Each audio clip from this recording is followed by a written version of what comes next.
Good evening and welcome to the meeting for the Ferguson City Council for June the 3rd. At this time, meeting is now called to order. Clerk Pittman, could you please call the roll? Councilwoman Noah. Here. Councilwoman Ferguson. Here.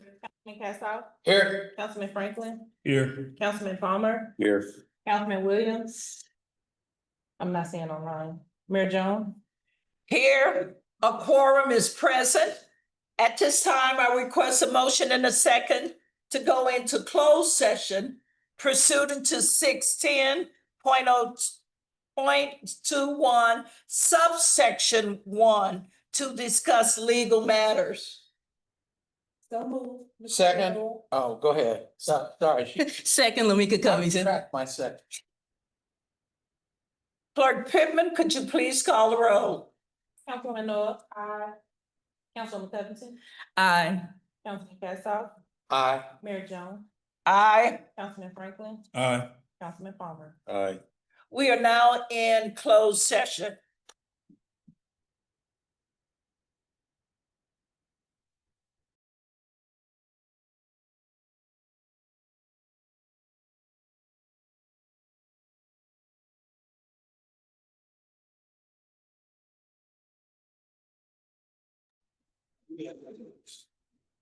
We are back. We are ready. City Manager, you have the floor. Yes, Mayor and Council, thank you. Hopefully this will be the last work session part of the budget. It will be. And then we will be bringing it as an ordinance next Tuesday. And this will be the first year it's passed as an ordinance. So we're excited about that. Tonight, we're going to start with EDST. And then I'll have Nadra stand up and we'll go through capital. And then we'll go through budget cuts unless you want to do it the other way around.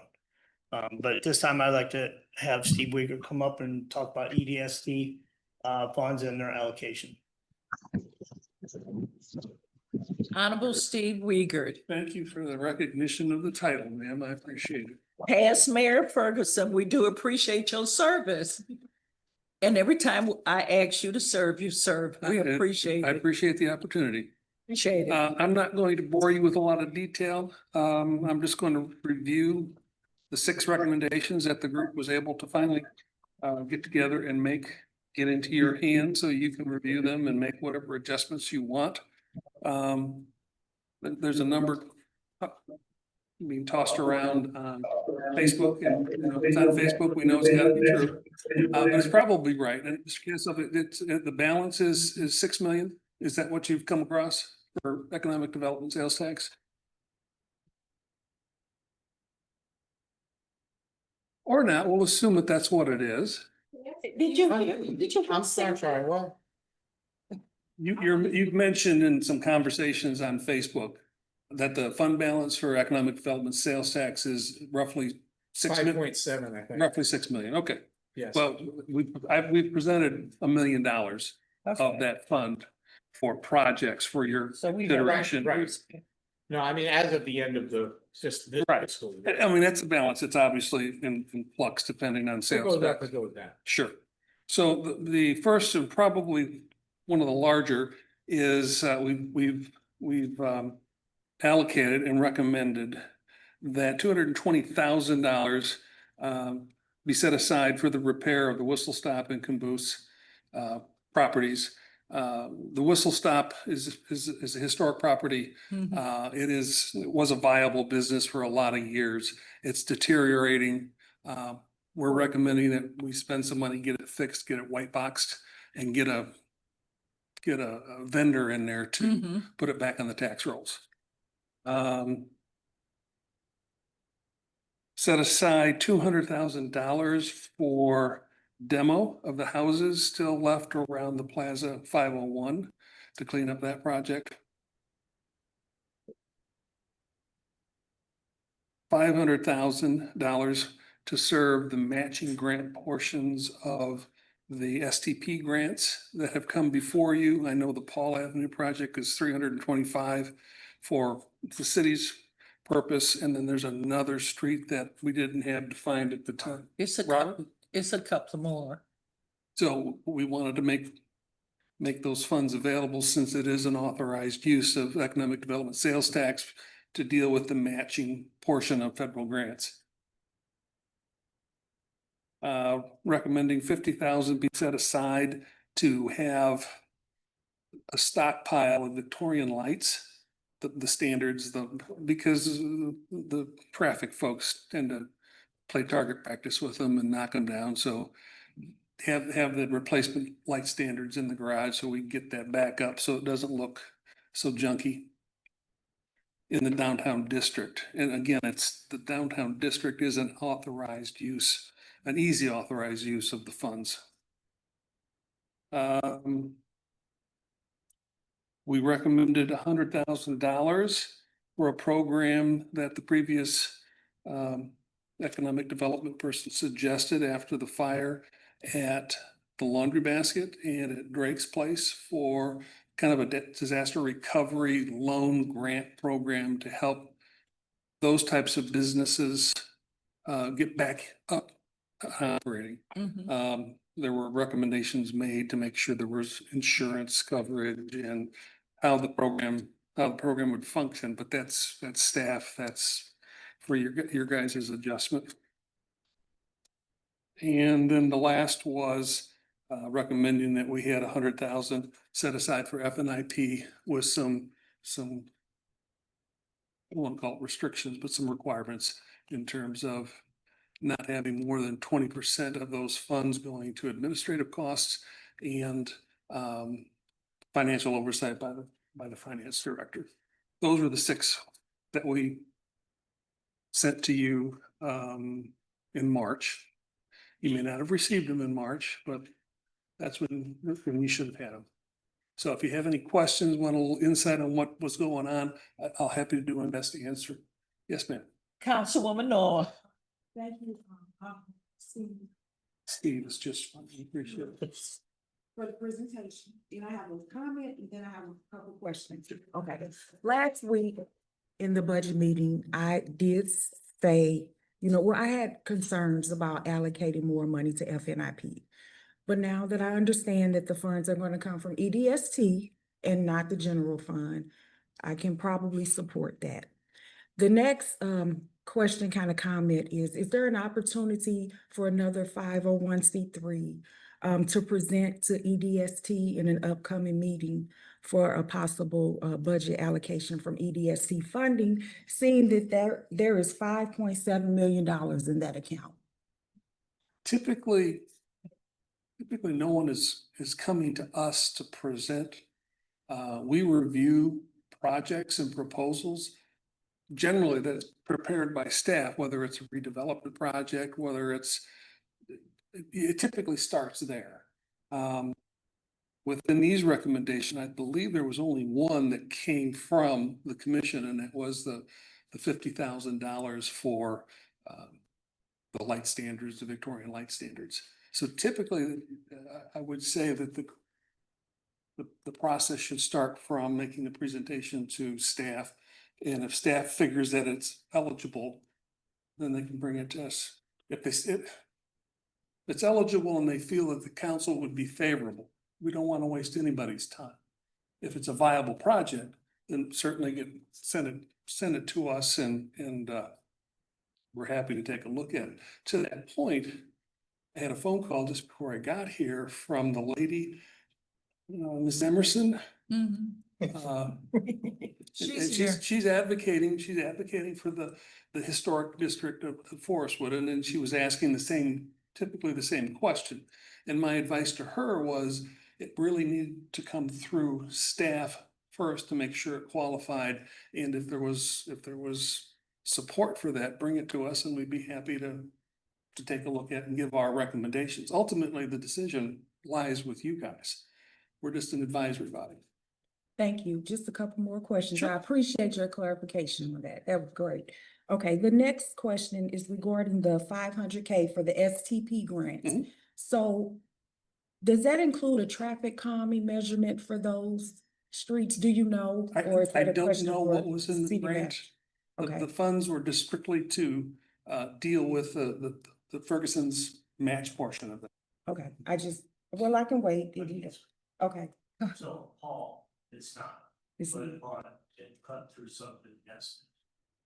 Okay, so the 100K for the business assistance for fires or disasters, the presentation that, is that going to be for all businesses throughout the city? I believe it was structured with recommendations from staff, sales tax generating business. Obviously, since it's sales tax, that's funding it. The other restriction is making sure that the business has insurance to cover these types of things.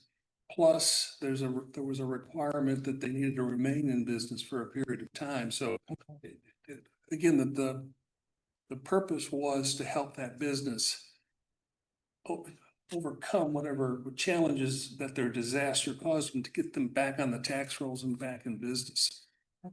And my last question is, with the 50K for the Victorian lights, you said that's for the stockpile, that's not for the installation, which means that the city would have to cover the installation. of the Well, yeah, lights. it's for stock. Okay, And my understanding is which surprised me, all the light standards have been replaced. We don't have any particular problem. I think we have down right now. It's an Keep knocking ongoing, them down. it's an ongoing battle, but I was surprised when talking to Mr. Hampton about this, Chief Hampton. Staff has identified a less expensive standard than what traditionally has been used. And I'm still looking for that one. So it must be a very close replication. So that's a good thing. thank you. Councilman Franklin and Councilman Castle. Do you have anything, Councilwoman? Then Councilwoman Covington and Councilman Palmer, you have anything? Y'all go last. Okay. I have one question. The recommendation of $100,000 for FNIP, how did you come up with that figure? Was that just something you threw out there, or?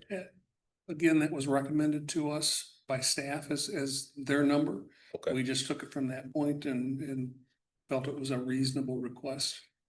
As I Thank you. mentioned during our last episode, personally, I don't have a problem with 500,000. We just worked with what was given to us. Okay, thank you.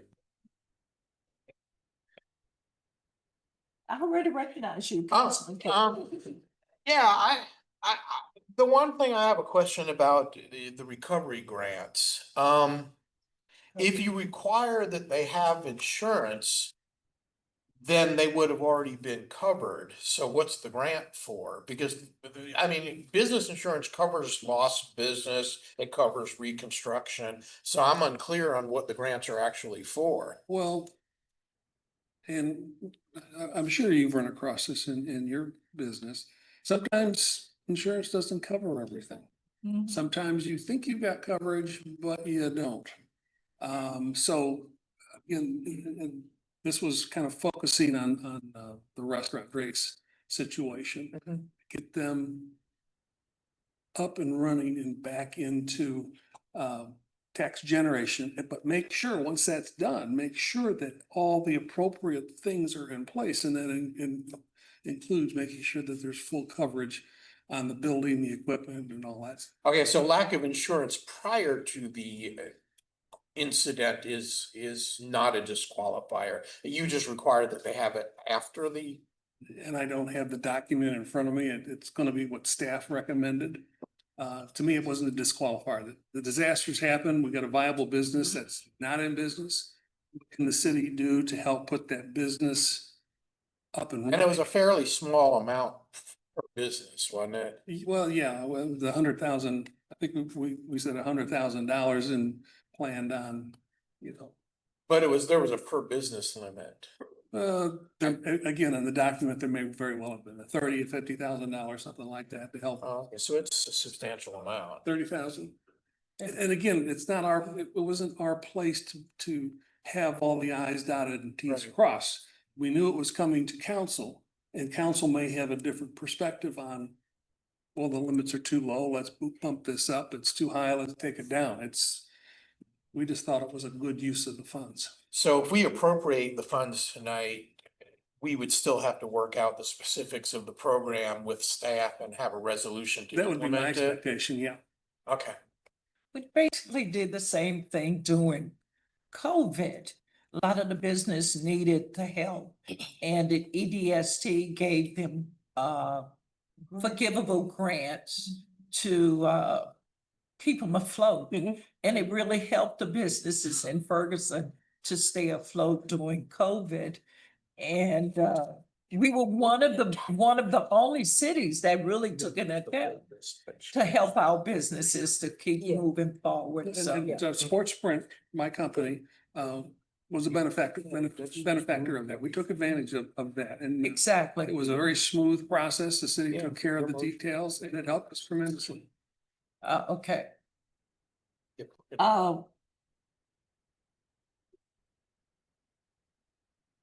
Ms. Covington. Yeah, you after cast off and then Palmer will be last. I wanna be the last. You have the floor. Okay. I want to put a motion to allocate 300,000 from ST. Wait a minute, well, okay, point of order. Let's do a point of order. Let's get to, Let's get me off the floor, and then you guys Yeah. can do what you need to do. get him up. Mr. the Palmer floor. has some questions for Any clarification. questions, any comments? If you guys are done with me, I'm happy to sit down and shut up. I don't have anything for Mr. Freeman. Okay, thank you, Steve. You bet. thank you. So the whole list, We, you want me to? move? Yes. Okay.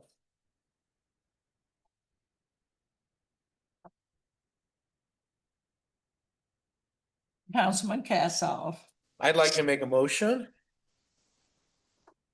I'd like to move that we appropriate $200,000 for renovations of the whistle stop, $200,000 for demolition of homes in the vicinity of 501 Plaza, $500,000 for a matching grant or for matching funds for the STP grant, $50,000 for Victorian Lights, $100,000 for a recovery grant program to be developed by staff, and approved by council, and $300,000 for the Ferguson Neighborhood Improvement Program, subject to the contingency that FNIP will submit to examination by the Director of Finance upon his request at any time. And these funds to be appropriated from the Economic Development Sales Tax Fund. I second. Second. We have 2 seconds. Okay. All right, any questions?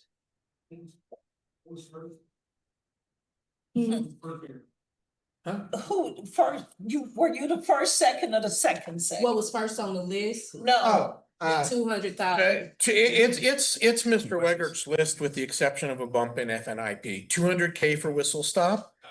And you got the rest? Okay. Was it 220? Yeah, 20. Oh, 220 for Whistle Stop?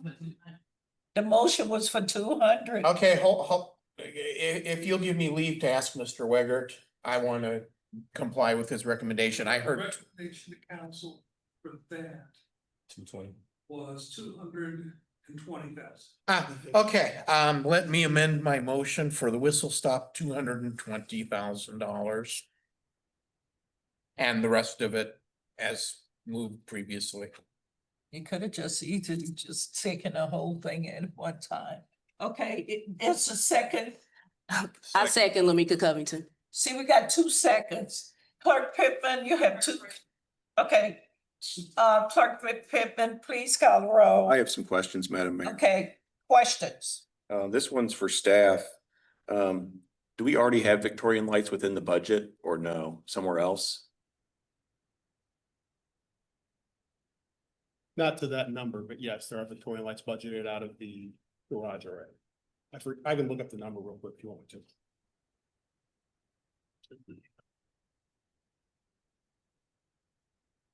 Who streets?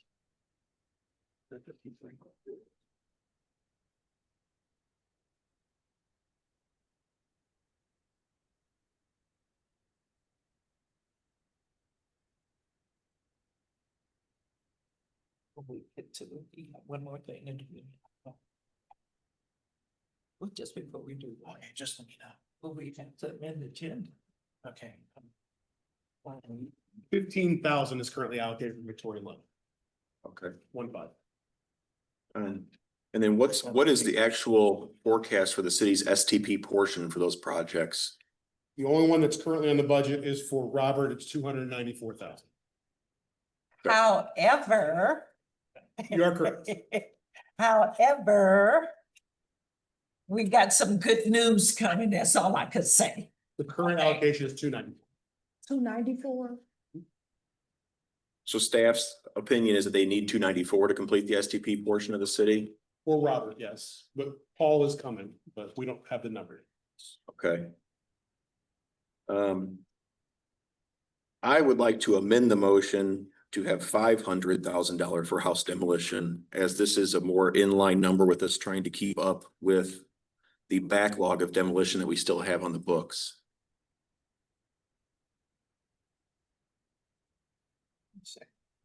There is amendment on the floor to amend the Economic Sales Deficient Sales Tax report instead of 200, 500 for demolition. Now 300. Amend it from 200,000 to 500,000. Oh, we're talking about the house demolition? Yeah. Correct. Oh, okay. So that's not FNIP. Economic Development Sales Tax Report did a 200 plus. There's amendment on the floor to amend the demolition from 200 to 500. I second Lamika Covington. So we got two amendments. You got an amendment for the 300,000, is that not correct? No, just 500. I was just confused about what he was amending. The original motion is 220 for renovation, 200 for demolition, 500 for the STP. 50 for Victorian Plaza, 100 for the recovery, 300 for FNIP. Then I have an amendment to change the demo to 500. Okay, I have a question. it's been properly moved and second the amendment, Councilwoman Orr. With the second motion for the demo, is there a list of homes that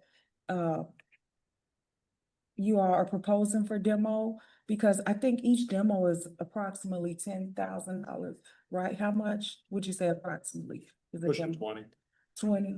And so how many homes will we Yeah, demo? so we never did finish the full list from last time, and we just had another hearing of 27 homes, I believe, When was the hearing? last week, Tuesday? Tuesday. Oh, I didn't see. Okay, And I believe we're gonna try to have another hearing late August or September. okay. So we have at least 10 more homes on the current list that still need to come down. And then we have 27 homes in line that will be ready to be approved in the fall. So the answer is yes, quite. From the meeting last week, Mhm. can you provide counsel with the what, the houses on that list? There'll be another hearing once they get moved to the demo list, and you guys will see it when it's in contract form, but we can provide you the minutes from the meeting if you'd like. Thank you. Yes. Okay, thank you. Any other questions? Madam Mayor. I just Councilman Palmer. want to point out, in addition to the 37 homes that have already had their proper due process and have been ordered for demo, there are more that are still, I believe there's probably between 30 and 50 more that still need to have hearings. Is that correct? So this is going to likely roll into fiscal year 26, 27 to actually finally get caught up. Is that correct? Assuming you get the 500 this year. Whoa. Is there an idea of what the cost savings average per structure would be if you were to do that? Realistically, all you're paying for at that point, once the equipment is purchased, all you're paying for is labor at that point. Realistically, you'd absorb it within the department, you're probably looking at 10 to 15,000 savings per home. So basically just the disposal fee itself of the raw Correct. materials. Okay, so you might be able to, if the stars align and you get that department staffed and in order and get the proper equipment, you might be able to get 50 or 60 down this year, but worst case, you'll get 30 down. Yeah, Either way, 500 won't knock them all out. Yeah, if we can get that up and running, we'll be able to try to bring some in-house this fall. Right now, the nuisance team is hitting on tall grass, but in the fall, when the grass stops growing, that'd be a perfect time for them to gear up for demo of the homes. Thank you. Any other questions?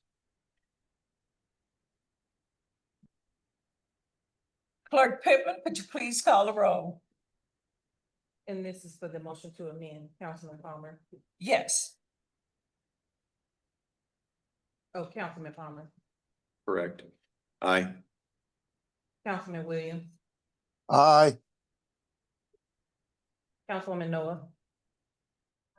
Councilwoman Covington, Aye. Councilman Cassout, Aye. Mayor Jones, Aye. Councilman Franklin. Aye. EDS, passes with the amendment. No, only the amendment. The amendment, We yeah, haven't voted on. the Okay. allocation. the amendment passes. Yes, Okay. Now we go to the regular vote. now is the vote for the allocation. And I can read it off again if you need me to. I'm good. Okay, 220 for renovation of whistle stop, 500 for demolition, 500 for matching the SPP, 50 for Victorian Plaza, 100 for recovery, disaster recovery loan, and 300 for that for FNIG. Subject to the contingency. That's correct.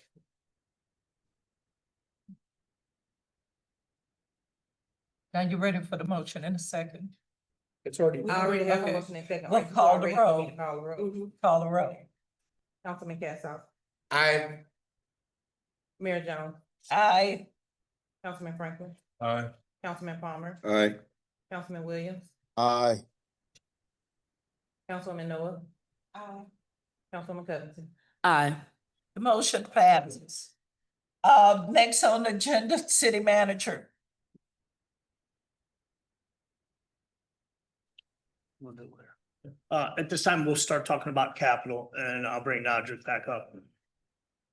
I think you amended. What now? Before we do capital.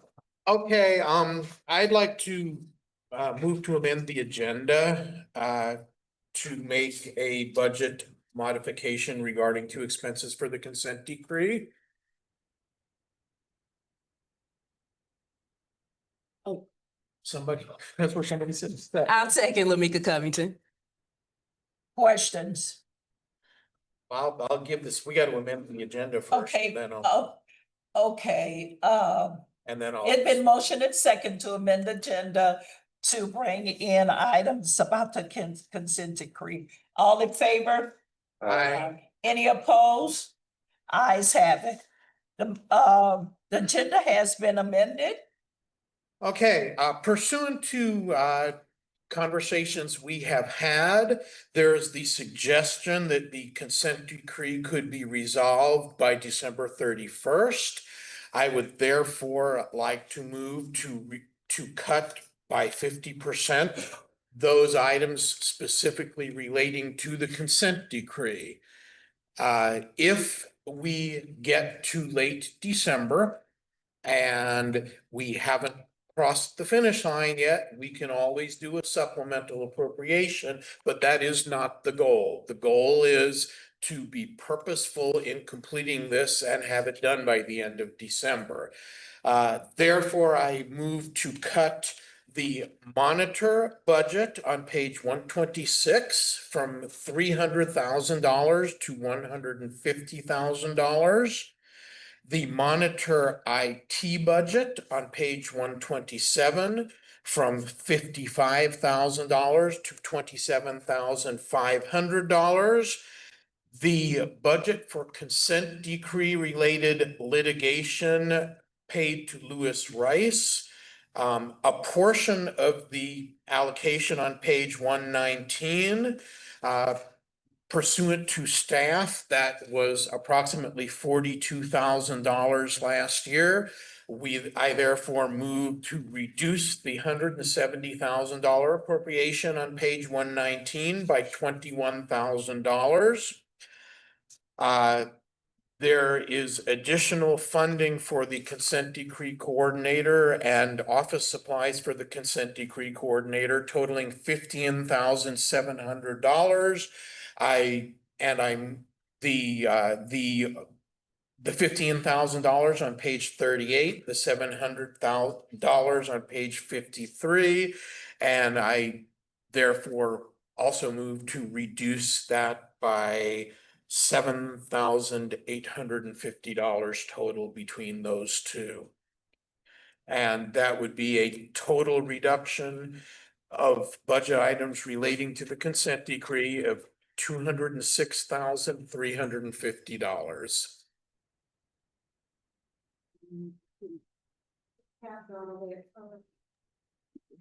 Councilwoman Noah. Well, we haven't had a second yet. I'll second it.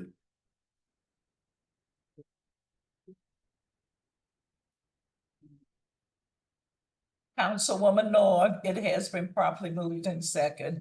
What's your question, your comment? I was able to capture Ferguson, so my ad is, I'm taking over to email. Email the council? No, it needs to be out front today, right now. So Okay, could you read can you back? repeat? I can go through it again if you'd like, Council. Okay, please. Okay, so the total 12-month figures in the current budget for the items, and I'm cutting each of them by 50%. The full year budget for the monitor on page 126 of your budget is $300,000, that being cut to 150.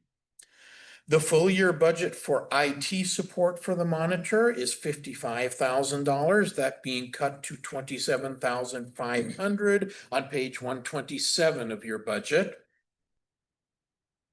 There is an appropriation to Lewis Rice of $170,000 on page 119 of your budget. Of that $170,000, $42,000 is for expenses pertaining to consent decree litigation.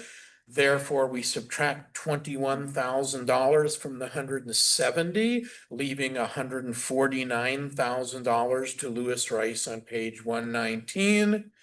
Finally, the payment for the consent decree coordinator of $15,000 and the consent decree coordinator office supplies $700. Those on page 38 and 53 of your budget respectively, and those also being cut by half. Question. And your total? And so the total budget for the consent decree for the year is reduced from $412,700 to $206,350. Councilman Franklin? Yes, Councilman Kassoff, could you explain to the audience, these cuts, how it benefits the city of Ferguson? Well, I mean, basically, the consent decree costs us about $1,200 a day, 365 days a year. He said 1,000. Well, it's 412,000. $1,000 a day would be 365. So 412,000 divided by 365, $1,128.77 per day is what we are spending on the consent decree. Not including the training that we are doing in the police department for the consent decree, which will continue. That is not part of this motion, because we believe that continuing to train our police department to do the right thing is a good investment. What we don't want to invest in any longer than we have to is lawyers and hearings and things like that. So we have had some conversations, which I can't talk about in public session, but we believe that it is a reasonable goal that by December 31st, we will have the legal aspect of the consent decree resolved. And therefore, we want to make room in the budget. We do have budgetary issues that we're dealing with on a line by line basis, which is why we were here till 10:30 last time. This is a big budget item. We think this is a realistic approach, and so we want to make these cuts. As I said, if we get to late December and it's clear that we're not going to be able to get this done, then we have to look for cuts elsewhere and appropriate that money. But we also want to draw a line in the sand and say, look, we need a sense of urgency after 9 years in getting the consent decree completed. And this is, so in addition to making some room in our budget, this is also an expression that it's time to get this done in a legal sense. Now, as Chief Doyle has said, and others have said, the work of justice, of constitutional policing is never over. We will be a constitutional police department forever. And that will always be something that's top of mind for this council, for Chief Doyle and whoever sits in that office after he retires. That's always going to be a priority because we are Ferguson, and hopefully we learn from our mistakes here. But that being said, we would like to refocus the resources of this city on meeting the needs of this city, and hence the need to make this change. So I appreciate you giving us that overview. I've thought about it, and personally, I cannot support the cuts. You just kind of answered my concern. If we make these cuts and reallocate the money elsewhere in the city, and that December 31st date doesn't happen for us, now we've got to cut something else that may be essential to city services to come up with money to fund consent. Let me finish. So for me personally, best case scenario, if somehow we meet that date, or if it happens in another couple of months, like it happened for Minneapolis, well, any money that we have left in the kitty, we can reallocate it at that time to other activities within the city. So I'm not in favor of this cut at this time, and that's all I got. You have a hand raised. He's been raised for a while. Councilman Williams? Okay, Councilman Williams? See, I don't see nothing. We don't see. We don't see it. We're All not right. seeing anything. We only see Can the you hear me? table of contents. of the Can you hear budget. me? Oh, it's real. It's real small up there. That's okay. Go ahead. That's why I'm watching. Can you hear me? Yes, we can hear you. All right, so my wife had to give me a ride home today. I was on Hudson and I hit a pothole and bust my tire. So I go to Sam's, And they filled them last week. not all of them. I go to Sam's to try to get a tire. The guy Yes, says, this tell is a me. 22-inch specialty tire. We have to order it. So my wife gives me a ride to work. I know Hudson is a St. Louis County road, but our roads are bad. I understand Jamil's concern. I am in favor of the cuts, and we can just keep that money in a kitty. After the 31st, if this consent decree is over, we need to put that money to the roads. But, we can just allocate it to stay still, a holding spot. If the consent decree is over, that money should go to the roads. If not, we can have a backup plan. We don't have to allocate that money right now. We can put a condition on it. But I'm in favor of it, but we should just hold it as a safety net. But to be honest, the Nick's proposal is fair because I really want to defund all of it, to be honest. But, that's kind of selfish of me because I'm secure with my income. If we get all of these lawsuits from the city, we got city employees that job might be jeopardized, which is not fair to them. So this is a fair compromise. It draws the line in the sand, listen, hey, we're tired of you guys leeching all the blood from us. We need to get this thing over. When you start messing with the money, people get it. So I think this is a fair compromise, but I would just add that that money being a placeholder until the 31st. And then if we get from under this thing, it needs to go to the roads. So I just spent $1,500 to get 4 new tires because I couldn't get one. And I think a couple of months ago, Jamil said he hit a pothole and bust his tire. It's ridiculous. All right, that's all I gotta say. Thank you, Councilman Williams. Councilman Kassoff. I just want to make clear, we're not reallocating any money anywhere. We're simply not appropriating money. And so, you know, as far as your, as Counselor, Frank, oh God. Too much time looking at too many budgets. As far as Councilman Franklin's concern, with the revenue that the city receives is what we receive. It doesn't go up or down based on appropriation. So if we don't appropriate the money, it's gonna be, the revenue still comes in.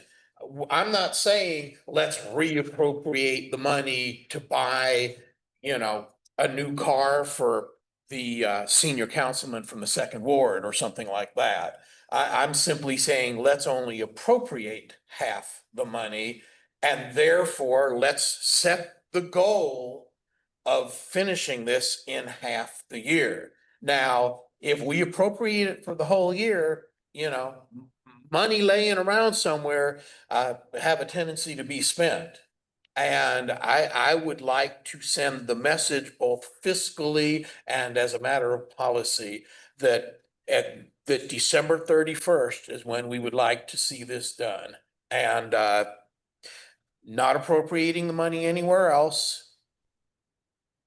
But if we get to December 31st and it's done, then hooray, that's $206,350 that we saved for the residents of Ferguson. And at that point, if we still got money in the budget, because as you know, we go through the year, expenses may be higher, expenses may be lower, and we make supplemental appropriations. We sometimes have to make cuts, depending on what money goes out, if we have enough money or not.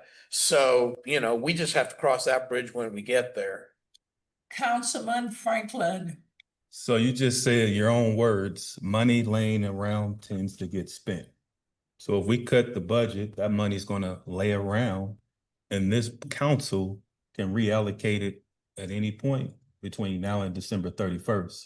So again, my concern is if this thing isn't over by December 31st and that money that's been laying around that gets spent, we'll have to cut something else at the city to make up for the shortfall. So I'd rather just keep it in place and let our attorneys, You have years. let our attorneys and let our staff continue their work. And we'll see what happens by December 31st of this year. But that's my 2 cents. I'm done. Any other questions? Councilwoman North. I do have to agree with Councilman Franklin because there has been conversation, in the last council meeting to not fund the consent decree. So I'm kind of nervous that if we're not complete by December 31st, someone could say, we're not allocating any more funding towards the consent decree. And it could go up to a vote. And then, we may not have the votes to allocate the funding back into those funds or, towards the consent decree. So I think it's best that we just, stay the course because we may be closer than ever to, accomplishing this goal. Thank you. Anyone else? I just would like to say, per conversation with several people who've been monitoring the order from the president and the possibility where we stand, that their best suggestion to us was don't bring any attention to us. And this will bring attention to us when we come down to this figure of just doing half. As you know, Ferguson is a grapevine. And nothing is not going to be on Facebook. So that will call attention to us, and where we are right now, we don't need any more attention drawn to us because of what the administration in Washington said they're gonna do within 60 to 90 days. That's my opinion from talking to several people. So at this time, City Clerk, would you please call the roll? Councilman Cassoff, Aye. Mayor Jones, No. Councilman Franklin, No. Councilman Palmer, Aye. Councilman Williams, Aye. Councilman Noah, Nay. Councilman Covington. Aye. The budget cut for the consent decree that has been brought forth tonight for the cut of 206 passes. $206,000 pass it. 4 noes to 4 yeses to 3 noes. That's it. Let's move on.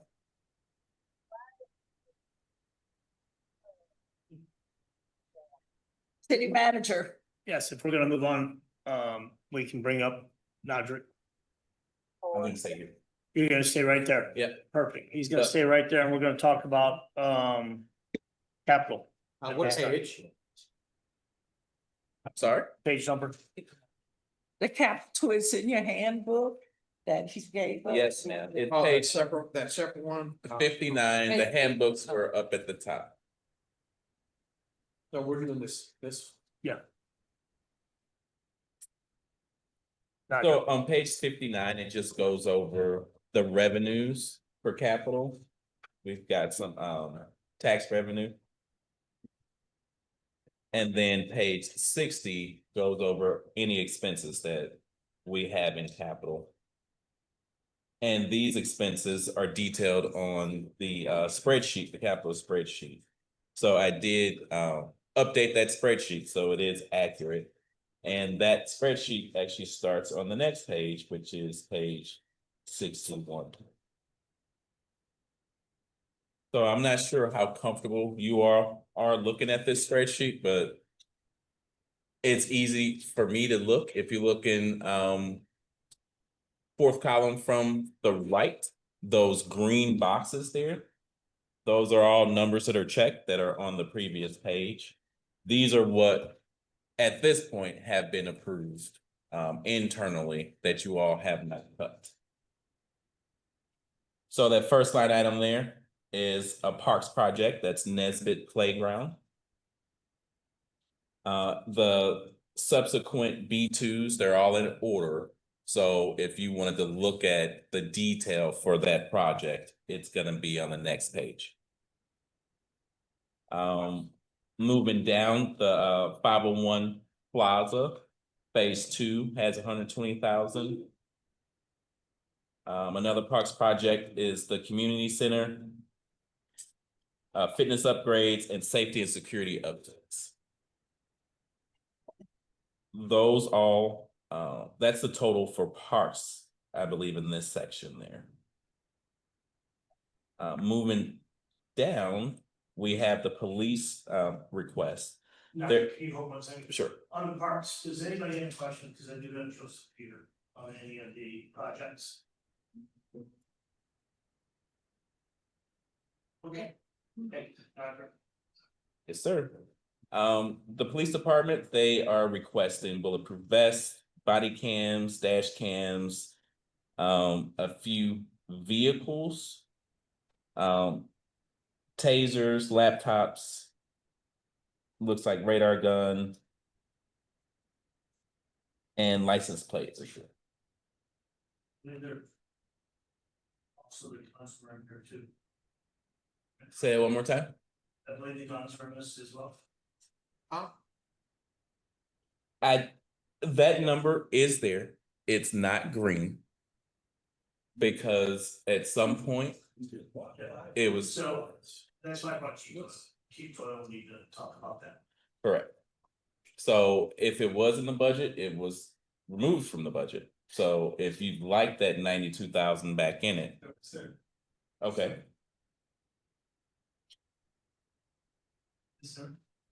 it's there. Okay, On your spreadsheet, 92. Duty weapons. correct. It's not a green number. It's not a green number, so it was not It was. double checked in. Right, in here. because council put on their sheet that they wanted to cut.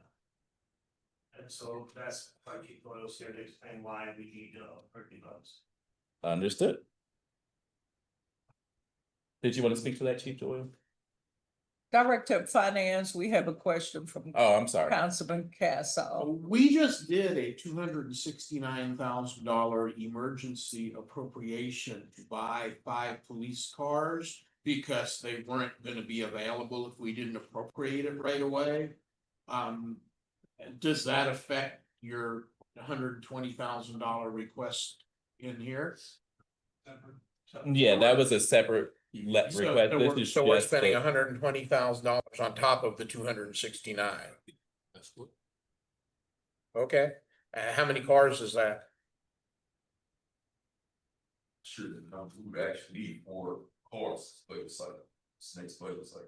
It's On what? top of the 5 that we did. with the Right. amendment, we need 4 for the additional. Next, for the fiscal. In addition to the 5, you need 9 cars total this year. $120,000 ain't gonna buy you 4 cars. No, it's not. It was 269 for 5, so that's 50-something $1,000. That $120,000 isn't gonna get you there if that's what you need. Actually, I think we got some different numbers. Sure. Yeah, so so we did the budget amendment last week for the 5 cars that we need right now. Right. However, to have the 10% overage that we need 4 additional cars this fiscal year. If that makes sense. But yeah, you're right, that 120, I'm sorry. Yeah, I need more than 2 cars. I'm sorry. And that's general. But that's fund, not, right? that's with Oh, that's laptop, capital. that's not including the laptops and all that, the markings, is it 212?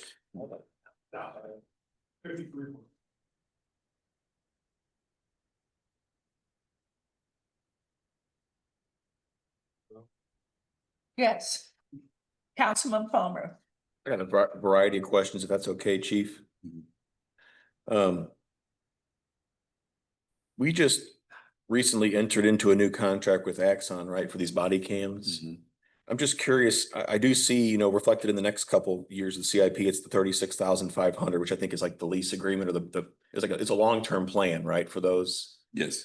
This year it's 107,813 though. Is there a reason why it's such a larger number this Yeah, year? because what we did, we had, we're in the Exxon ecosystem, so we got tasers through them, body cams and all kinds of stuff. And what we were doing in the past was paying separate things. So what Exxon did for us is combine everything into essentially like one payment, so we don't have to continue to try to break up the payments, if that makes sense.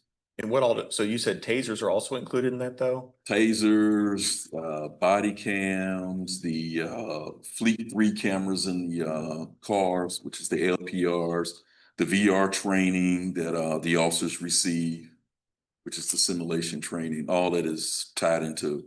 Because then further down, you'll see Taser's got a $39,000 next year, but about 41,000 this year set aside as well for Taser X10. Yes, that should all just be one.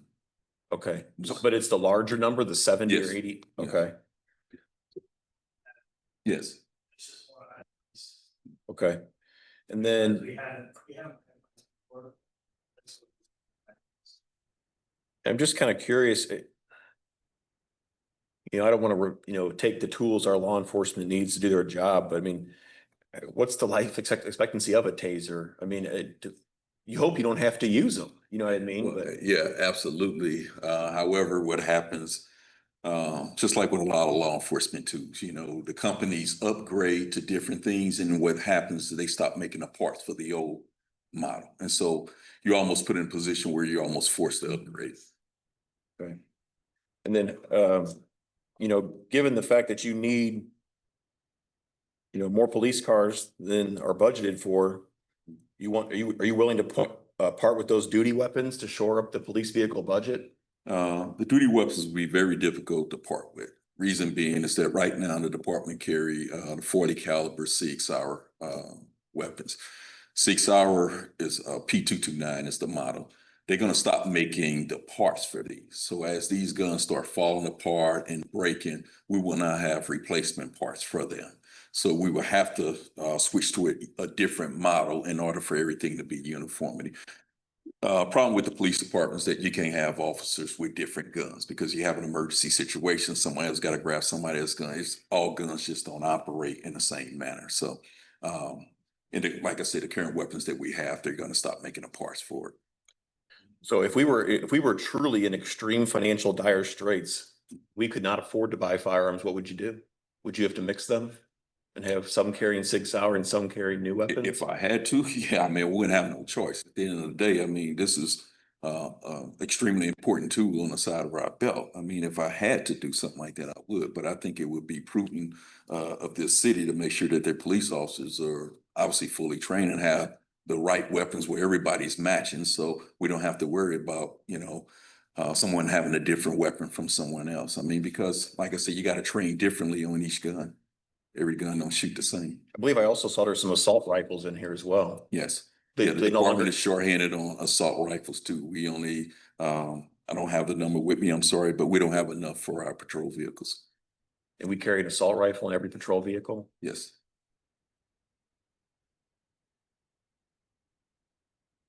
So then I ask this every single time, what happens to these 65 guns that we have that currently work that are gonna be obsolete on parts? They just get scrapped? No, so we're looking at a Springfield Echelon gun. So the company has agreed to us if we do purchase weapons through them, that they will buy back our current weapons, which will give us a significant discount on the new weapons, and then give the option of the officers to buy their guns back at a cheaper rate if they so choose to. If that makes sense. So why would the officer buy their gun back? Because for sentimental reasons, some people, this is a gun I had when I first came on, and they may want to buy. We did the same thing in St. Louis County when I was there too. They gave the officers an option to purchase their weapon. So is the buyback already factored into this $92,000 number? No. So it could go down. And how long will these new weapons last? The lifespan on guns could be 5, 6, 7 years. Should we buy 20 more to have spare parts? Well, I think what we factored in here is extra guns. Okay. All right, thank you. Any other questions? Personally, excuse me, personally myself, I wouldn't want you all trying to fix and repair guns. That is, when you out serving people, you want a reliable tool belt. And if you got a repaired gun that misfire, someone could die. Absolutely.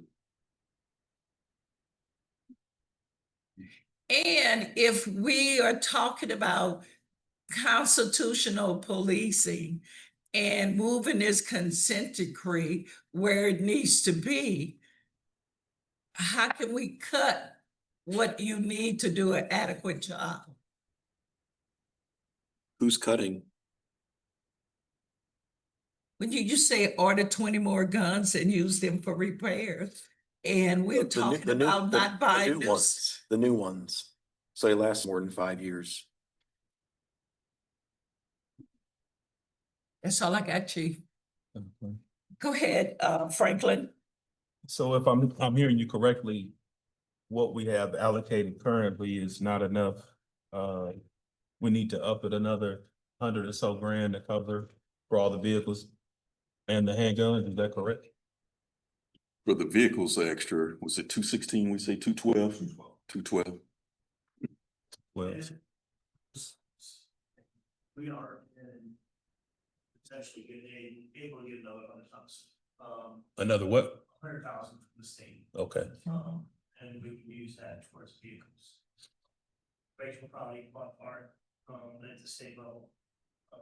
And so I know it's on the bill, I see it on the bill, because it has not been signed. That hasn't been signed yet. so is there a recommendation for us to adjust what we have in front of us or move forward what's in front of us? He got to get his service weapon. Increase. When it's on the bill, it stipulates vehicles. Okay, So, we can up that and know that 100,000 of that will be a grant. so I know you said, I know you started, the council made a recommendation to cut service weapons, so that wasn't, I guess that wasn't the entire council, just certain individuals, so, I never suggested cutting service weapons. okay, I misheard you, I apologize. So we can up that to the 260, but no 100,000 of that will come from the state. Okay, I got you.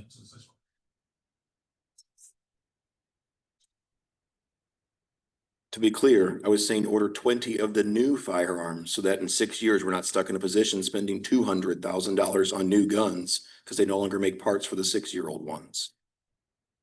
Thanks for the clarification.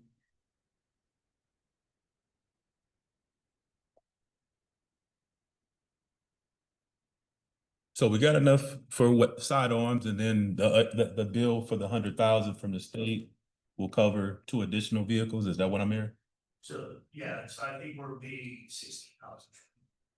Okay, If we bump to 216, we would, they, correct, 212. The cars aren't even available. 212. We were told they weren't available last week. We got 5 cars. So we do have people that we know that try, they cost us.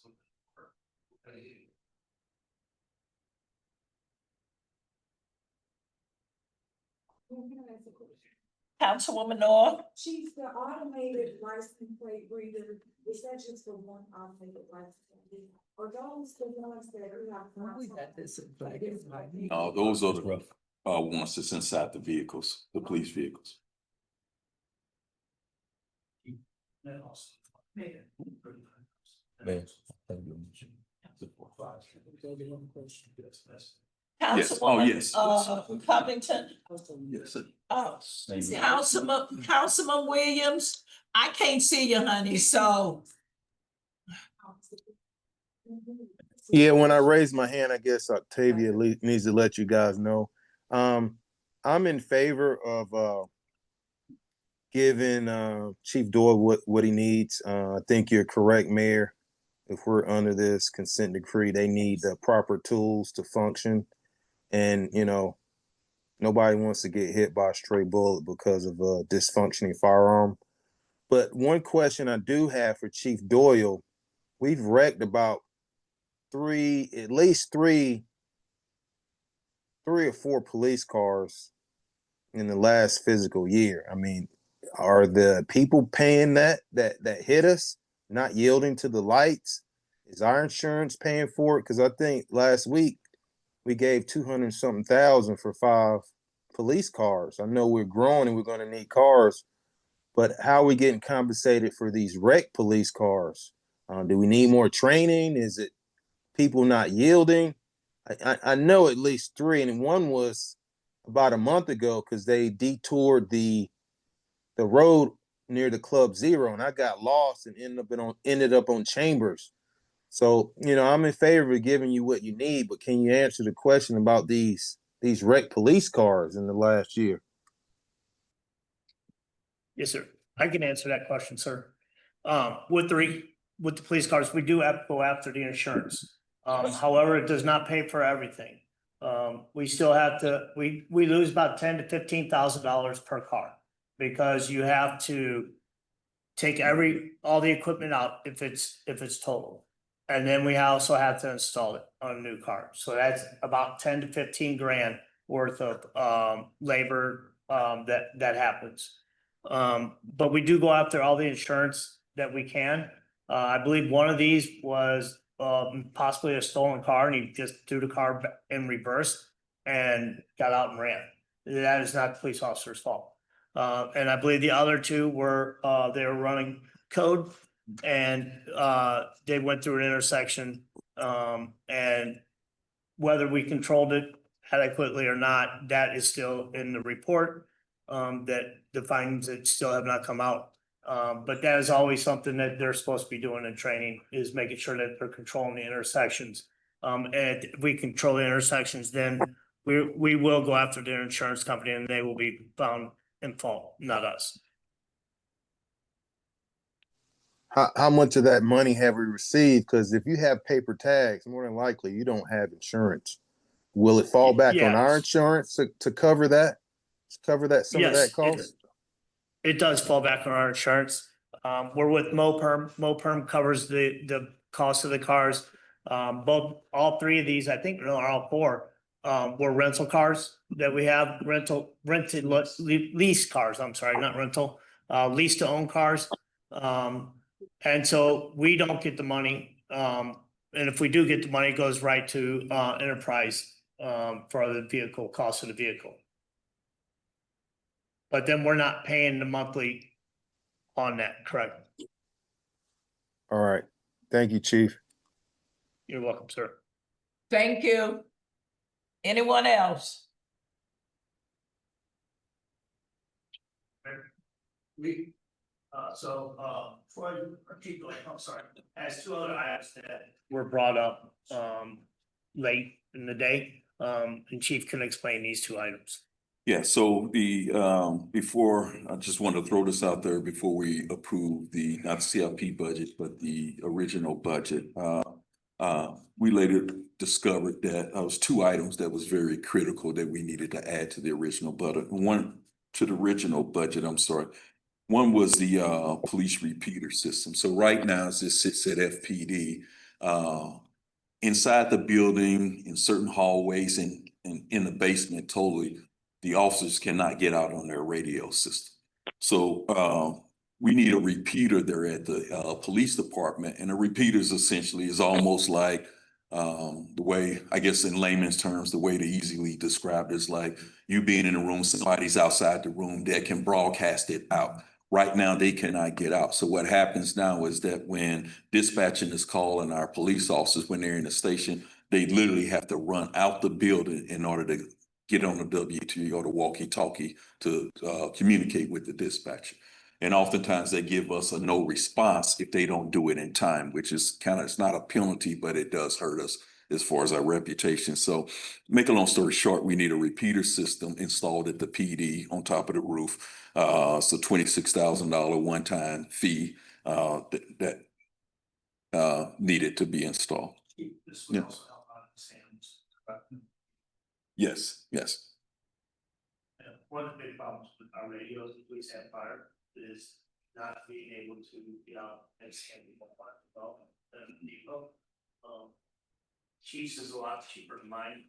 We're able to try to go for a grant, but they're not. Because they have different grants they go for. Ours is $100,000 for the fighter. So they decided to split it because we're not paying until we get a grant, but police not get a grant for this. Councilman Franklin. What kind of maintenance does that require?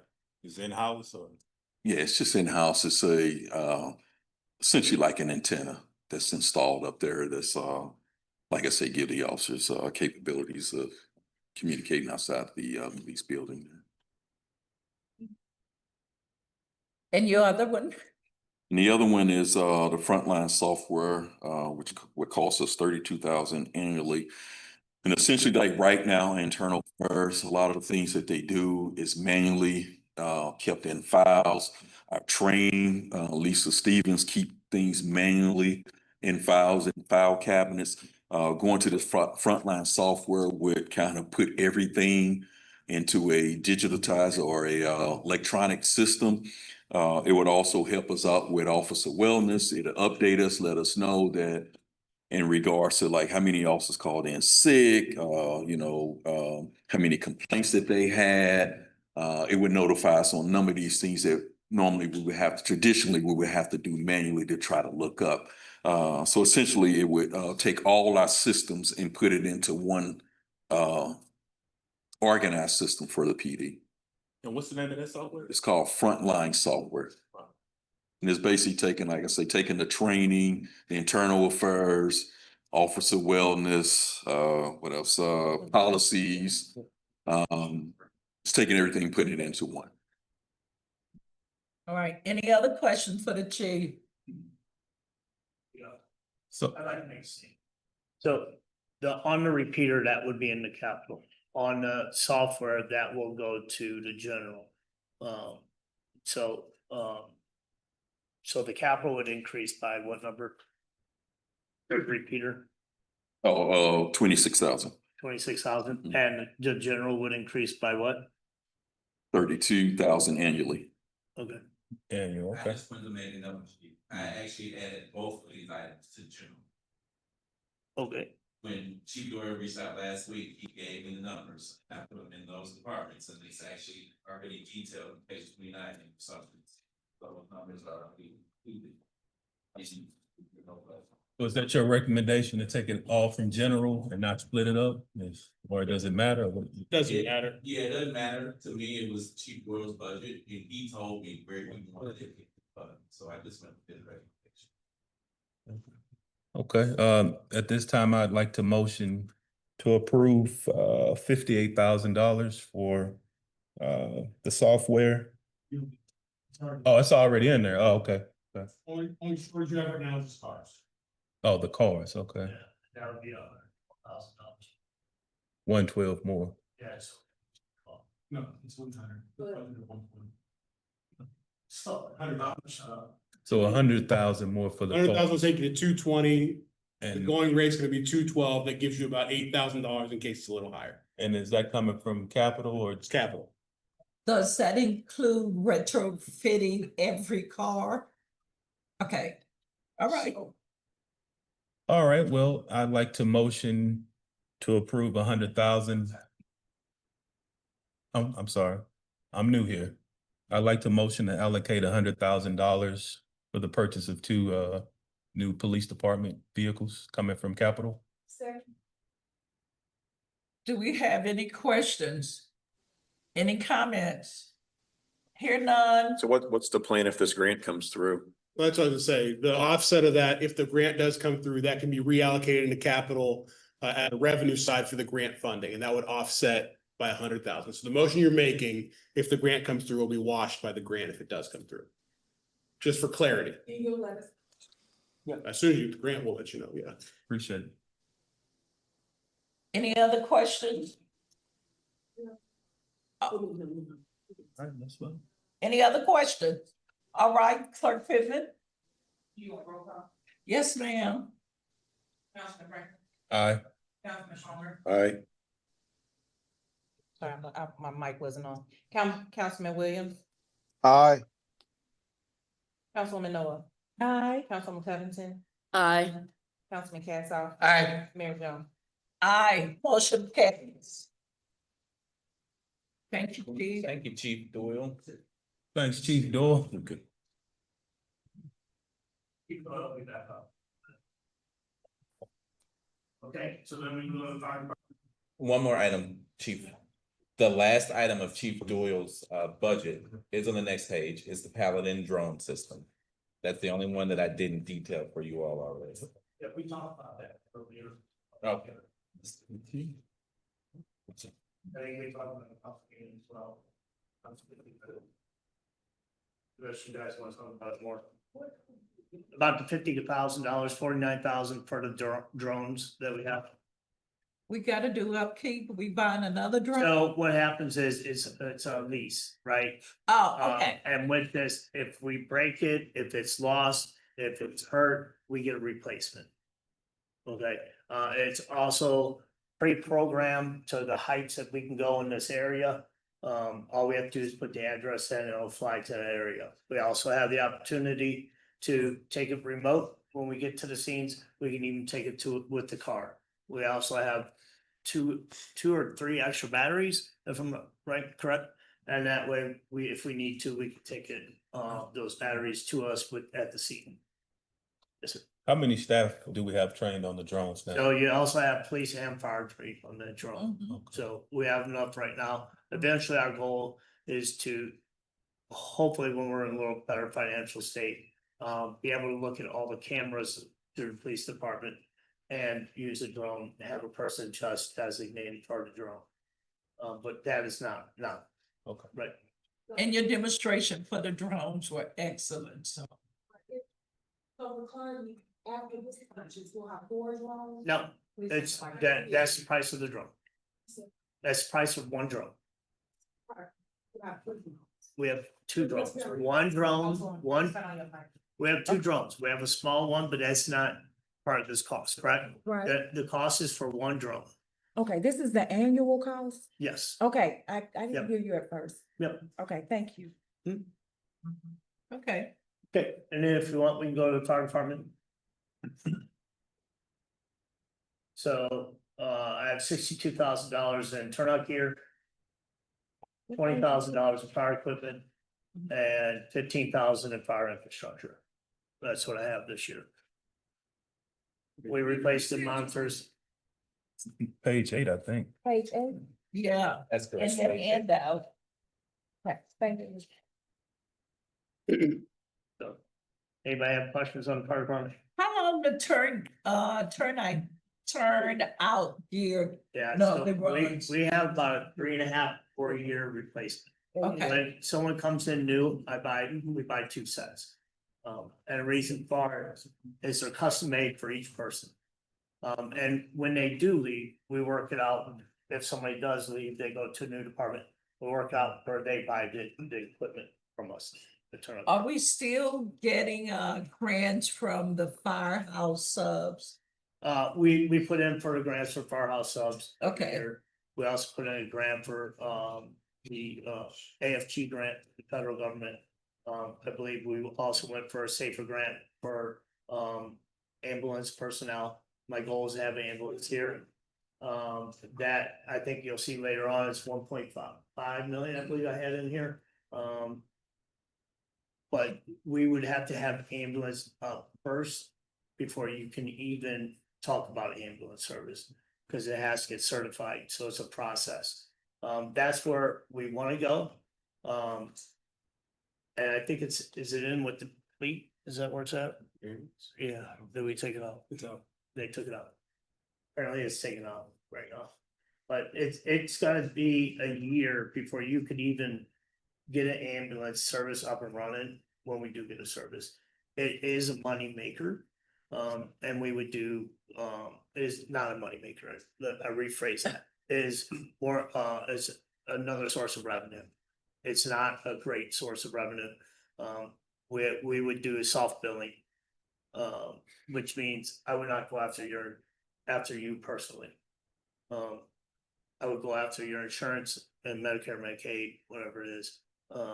However, if someone comes through town and they're in a car accident or if they're visiting somebody, we will go after their insurance. But there's still a little bit of study that needs to be done with that, to see what type of support we would also need. So, and I know the union's doing this study currently. Okay, Palmer? I notice here though, in CIP future years 26 through 30, the ladder truck and the pumpers aren't listed. Do we buy the pumpers outright? So, no, they are leased to own and they are down farther. They're down in debt services. Debt service. Okay, so the ladder and the pumpers are, but they're referenced for this fiscal year in fire up here, so, okay. Thank you. Sorry, sir. Just a quick question. Councilwoman Noah? Chief, I'm curious. The firehouse 2 construction, what are you all changing or updating in firehouse 2? So that's anywhere from putting more secure areas, because I do have female firefighters. That's slated out later. It's the construction. Oh, the construction. So that's looking at putting a new firehouse too. Our firehouse too is pretty inadequate. And we will need to replace it soon. We have 10 to 12 people out of that engine house a day. And the engine house was not made for that. There is no separate quarters. We were trying to make quarters on our own. Half my guys are construction, so we're doing what we can. So.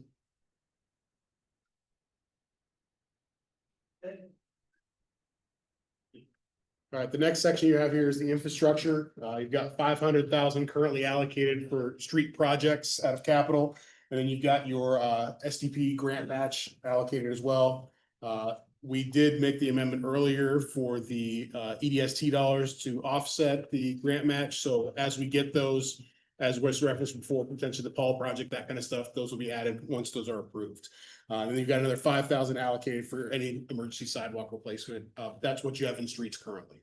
What page are you on? We still on A? Hey, You still on it? yep. Yes. Under infrastructure, streets, sidewalks and parking lots. It's page 62. In the, Mike, on the did you have a spreadsheet, question? the big number is page You have a 8, question? the spreadsheet. Okay, I'm on page 8. I just want to make a comment while we pause here. Traditionally, we get this in color. We struggling in black and It's so white. small. Okay. Don't cut the color printers. Councilman Palmer. They cost me 50 cents for to print that. Mr. Musgrave, Fine with black and white. Mr. Musgrave, you said STP, but CDBG and STP are two different things, That's correct? right. Yeah. Okay, so this is actually the CDBG. The STP move we made earlier out of EDST is totally separate from this. This is just mislabeled. This should say STB. This is not CDBG because we don't have any CDBG projects that will qualify for this current year. It'll be for next year for CDBG. Okay. Mislabeled. So this is STP. This is STB. So the move from EDST frees up that money from actually more. It was 500,000. Correct. So it frees up the 155, 300 from CIP.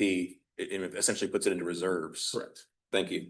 Whoa, wait a minute. CDBG is 155,003. We don't have any current CDBG projects on this current budget year that we'll be So- working on. It's only STP project this current year. We took multiple years. Yes. Yeah, okay. Correct. We Yep, took it's good. 2 years or 3 years. Okay, thank you.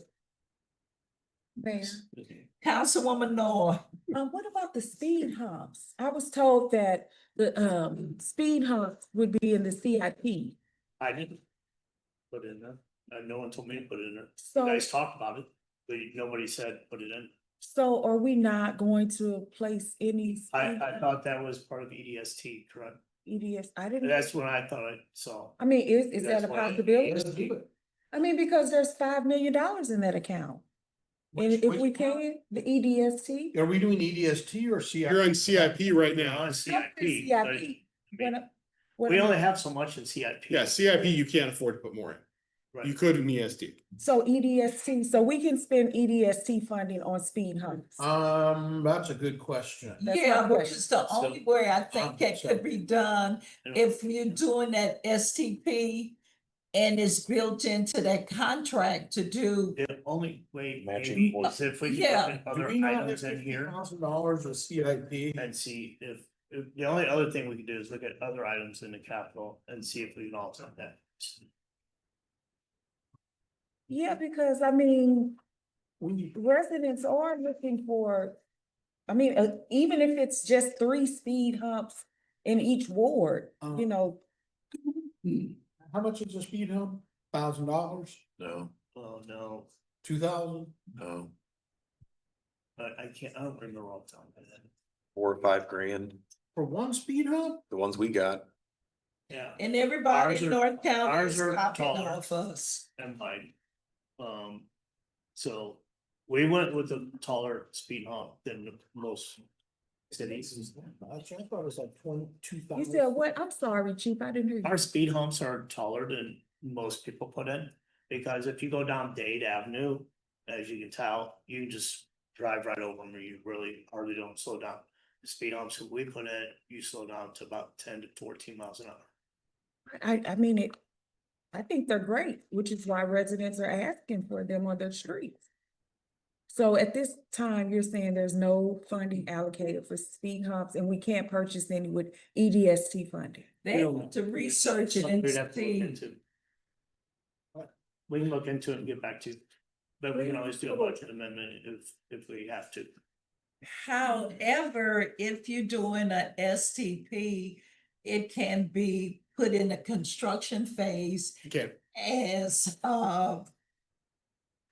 traffic calming. Which is why I don't understand why Paul, well, how come we're not going to? put a Paul's speed too hump on big of Paul? a travel street to put a RV home.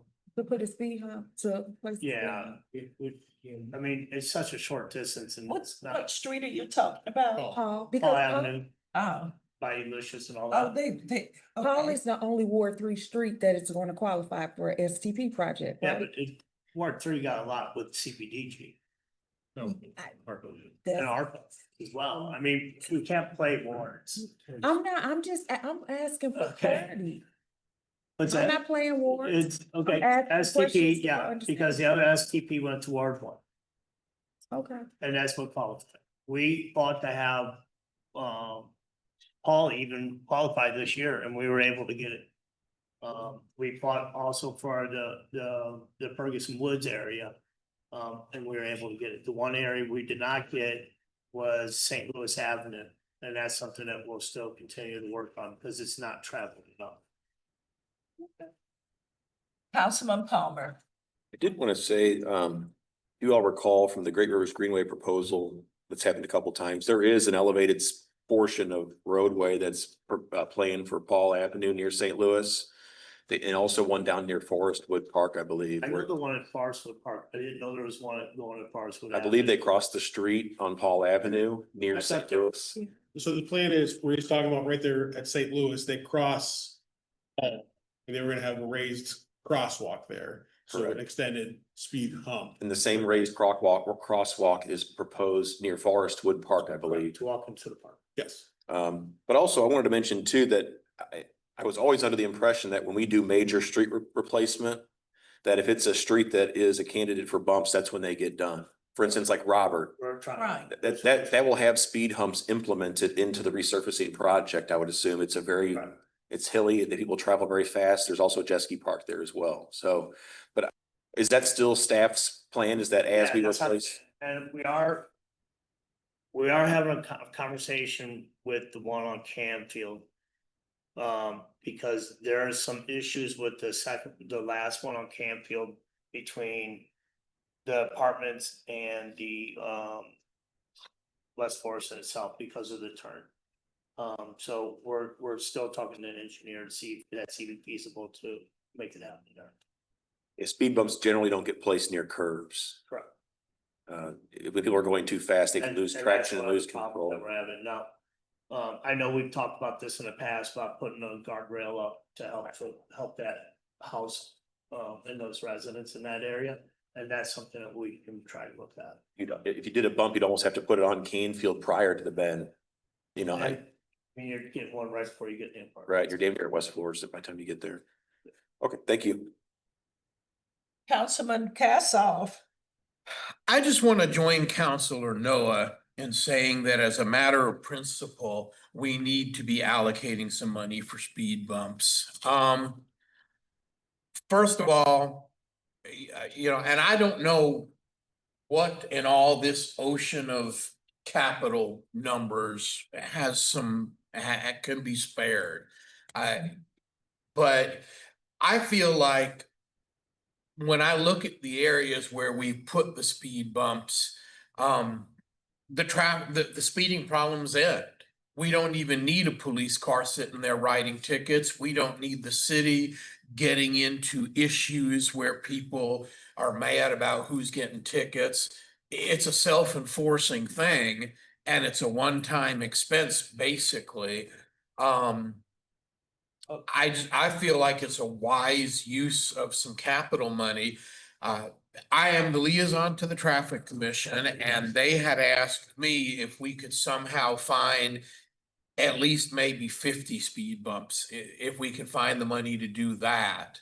And I feel like and I hear from residents all the time that say, you know, well, how come I don't have a speed bump on my street? My answer to them is always, we have to have the traffic commission do a speed study and find out whether a speed bump is justified on your street.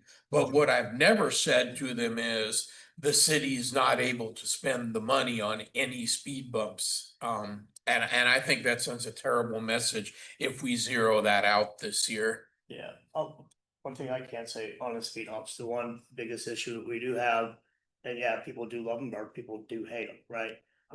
But the one problem that we do have is the speeding in between the speed humps, and so I do think we still need to have law enforcement in the area. And many people have come up to this dais and said the same thing. And I get emails all the time, so the speed humps are working, however, we do have new issues with those. The traffic commission's done speed studies before and after. The speed humps are making a substantial difference.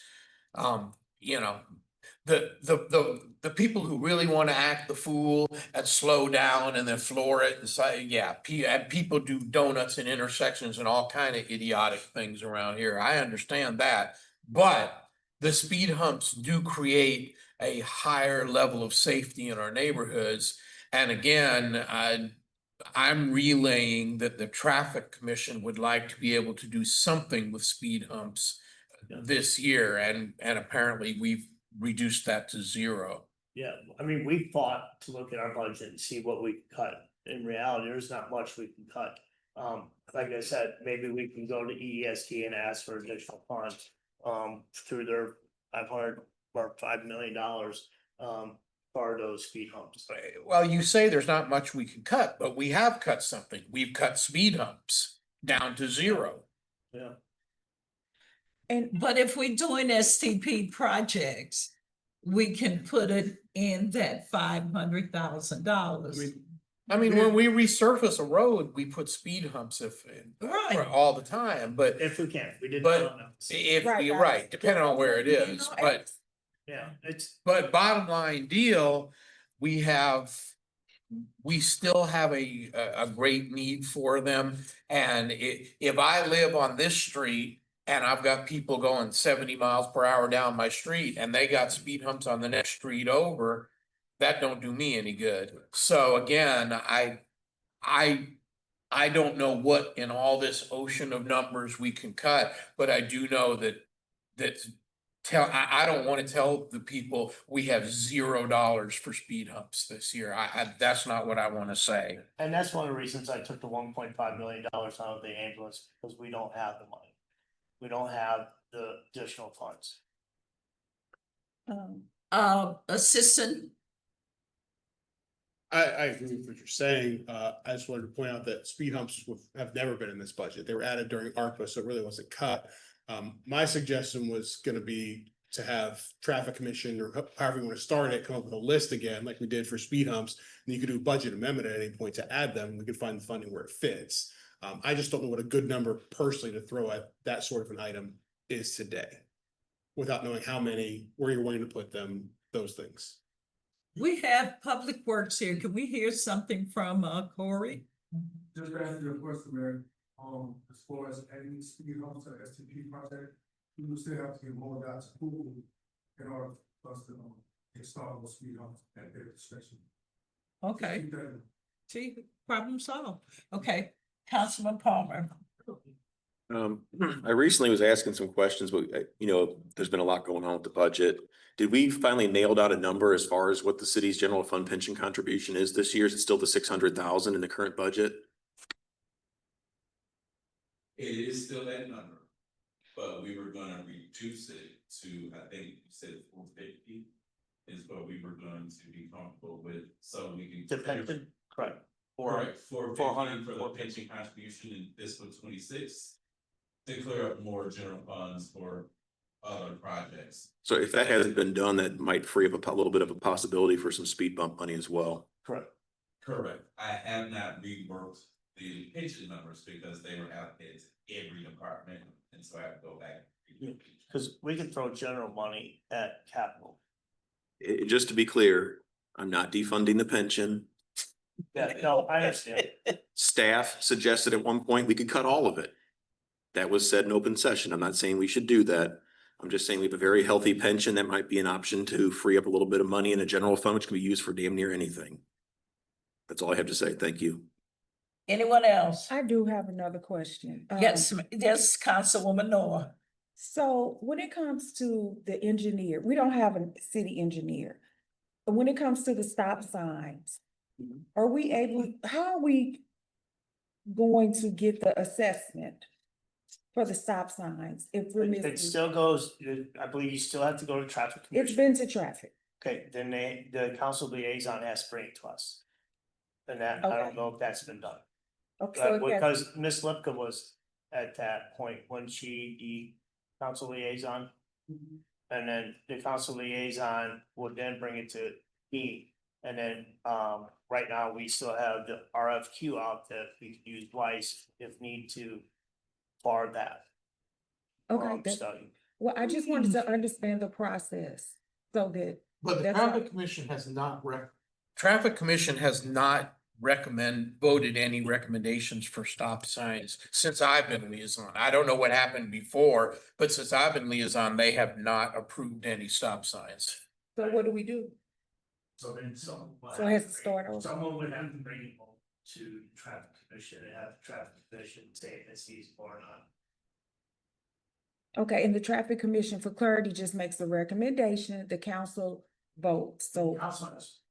Okay. Right. You can, I mean, this is not a budget item. This is I a know. regular meeting item, but you can make a motion for a stop sign that they don't recommend. It's your prerogative. But the question, what I'm trying to understand is if I make the motion and we haven't had the assessment by the engineer, then where does that leave the motion? They'll need to come to the city manager from the traffic commission and said, we would like to put stop signs here.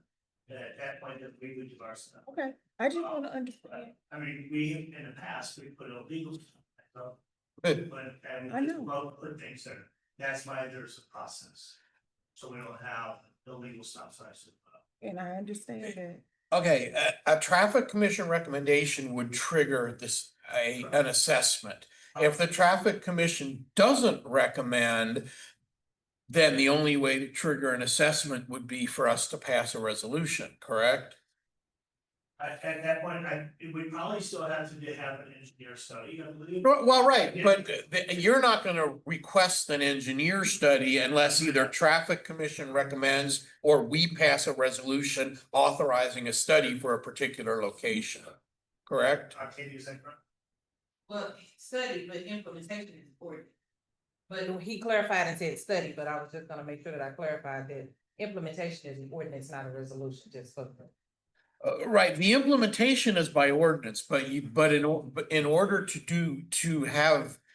for you to go pay our contract engineer to do a study that's required for a stop sign, normally, the normal path is that the traffic commission gives you a recommendation. If traffic commission declines to recommend a stop sign and a councilor wants one, they would have to have a resolution passed. I can't just come to you on my own and say, I want to study at such and such intersection. Okay. Okay. And one last question. When it comes to fence repair and replacement, I don't think that's in the CIP, but I know a while back, Dave and I had a conversation because I asked, because there are a couple fence areas like on Wheelman Court, Elkin, the area right there between, it's the parking lot between Oliver and Paul, which is the city parking lot. And then there are a couple of the guard rails. So my question is, are those CIP items, if they calculate to be over a certain amount or? Yeah, so first, I don't know whose fence that is, if it's a city fence, if we Which need one? to fix it. Which one? You said city fences. Well, I assume that it's on Wheelman Court and don't know if it Elkin. is or I not. mean, if it's not the cities, I Corey? don't think it would be resident. Yeah, but that's fine. That's what I'm trying to get to. Can we take a look at those? You know, the guardrail Please send on me an email Brotherton. on the one you want. I'll send it again. Everything you said, though, to clarify, would be in the general fund repair budget. Typically, the threshold for anything capital is about $10,000 for the project or if it's ongoing cost. To answer your question. Thank you. Okay. Any other questions? Let's keep moving on. That's it for streets. Moving down, the next project's gonna be an IT infrastructure on non-departmental, pretty standard at $60,000. And then we get into lease, general obligation bonds, all those things. But that exhausts pretty much your projects. That's still page 8, Dave. Yes. We've got Councilman Palmer asked earlier about the fire trucks, I believe. This is where they're moved to for the lease payments moving forward. You see the 152, the 86, the 239. You see in there the lease on the building, and then you also see the lease for the overall vehicle fleet at 528. So that's where all that's housed currently.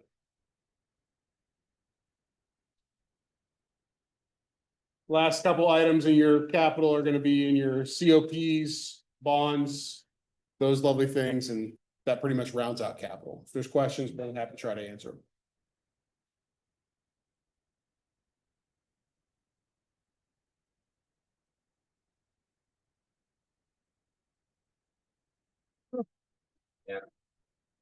Yeah. So when the fire department's budget, the ambulance, it's not listed in this spreadsheet. It is still included. In the budget. It's included in equipment costs. Oops. That also means we're still in the red, correct? Yeah, it's already in there. But then we get it, like, No, we're in the black with that in there. I believe that's correct.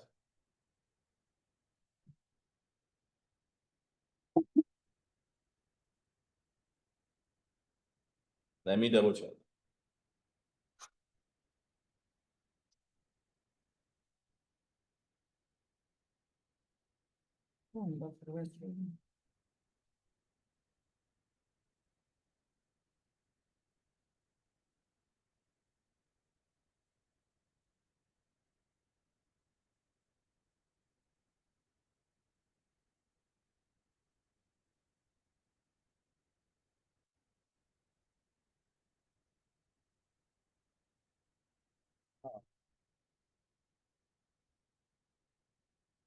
While we waiting after we complete this, we are finished or we have another item? Then we had to go through some items. I know there was some additional costs that we'll have to look at this department.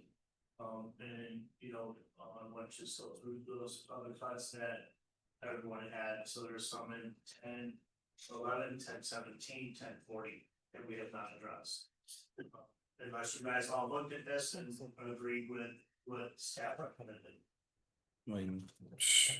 Staff recommended basically, we don't cut anything. Darn near, except for Corey. Corey took some hits. Thank you, Corey.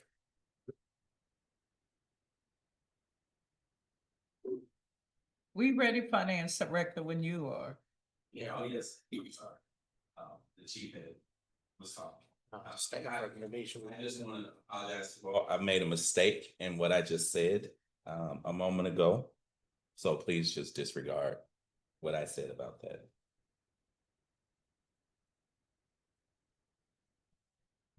I believe that brought us to the end of the budget, the CIP portion. So all we have left are the few items that the chief had just mentioned a moment ago. I'll go keep close. That's one. And we're back in the book. We're gonna go finish. Oh, that other shit.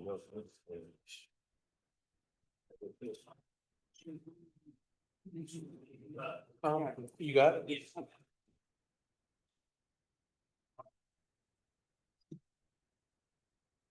So the first one, which you will. At 10:40, Wait, what page you on?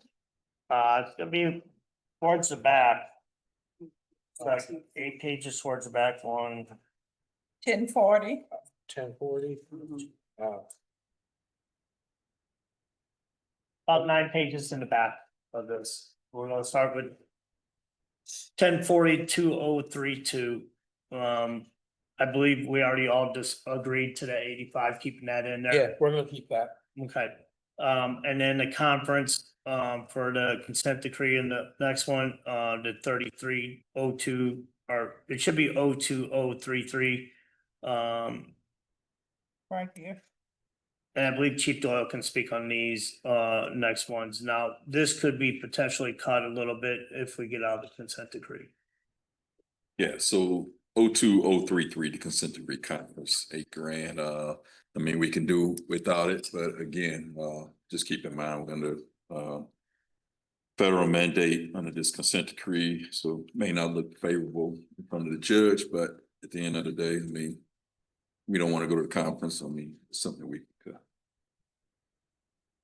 I mean, realistically, is the judge up there asking what conferences we went to? I mean, Yes, she does. I just, okay, so we're gonna tell residents you can't have speed bumps because we're going to a consent decree conference. All right, I'm not voting for that. If I'm a minority, so be it. I'm not voting for that.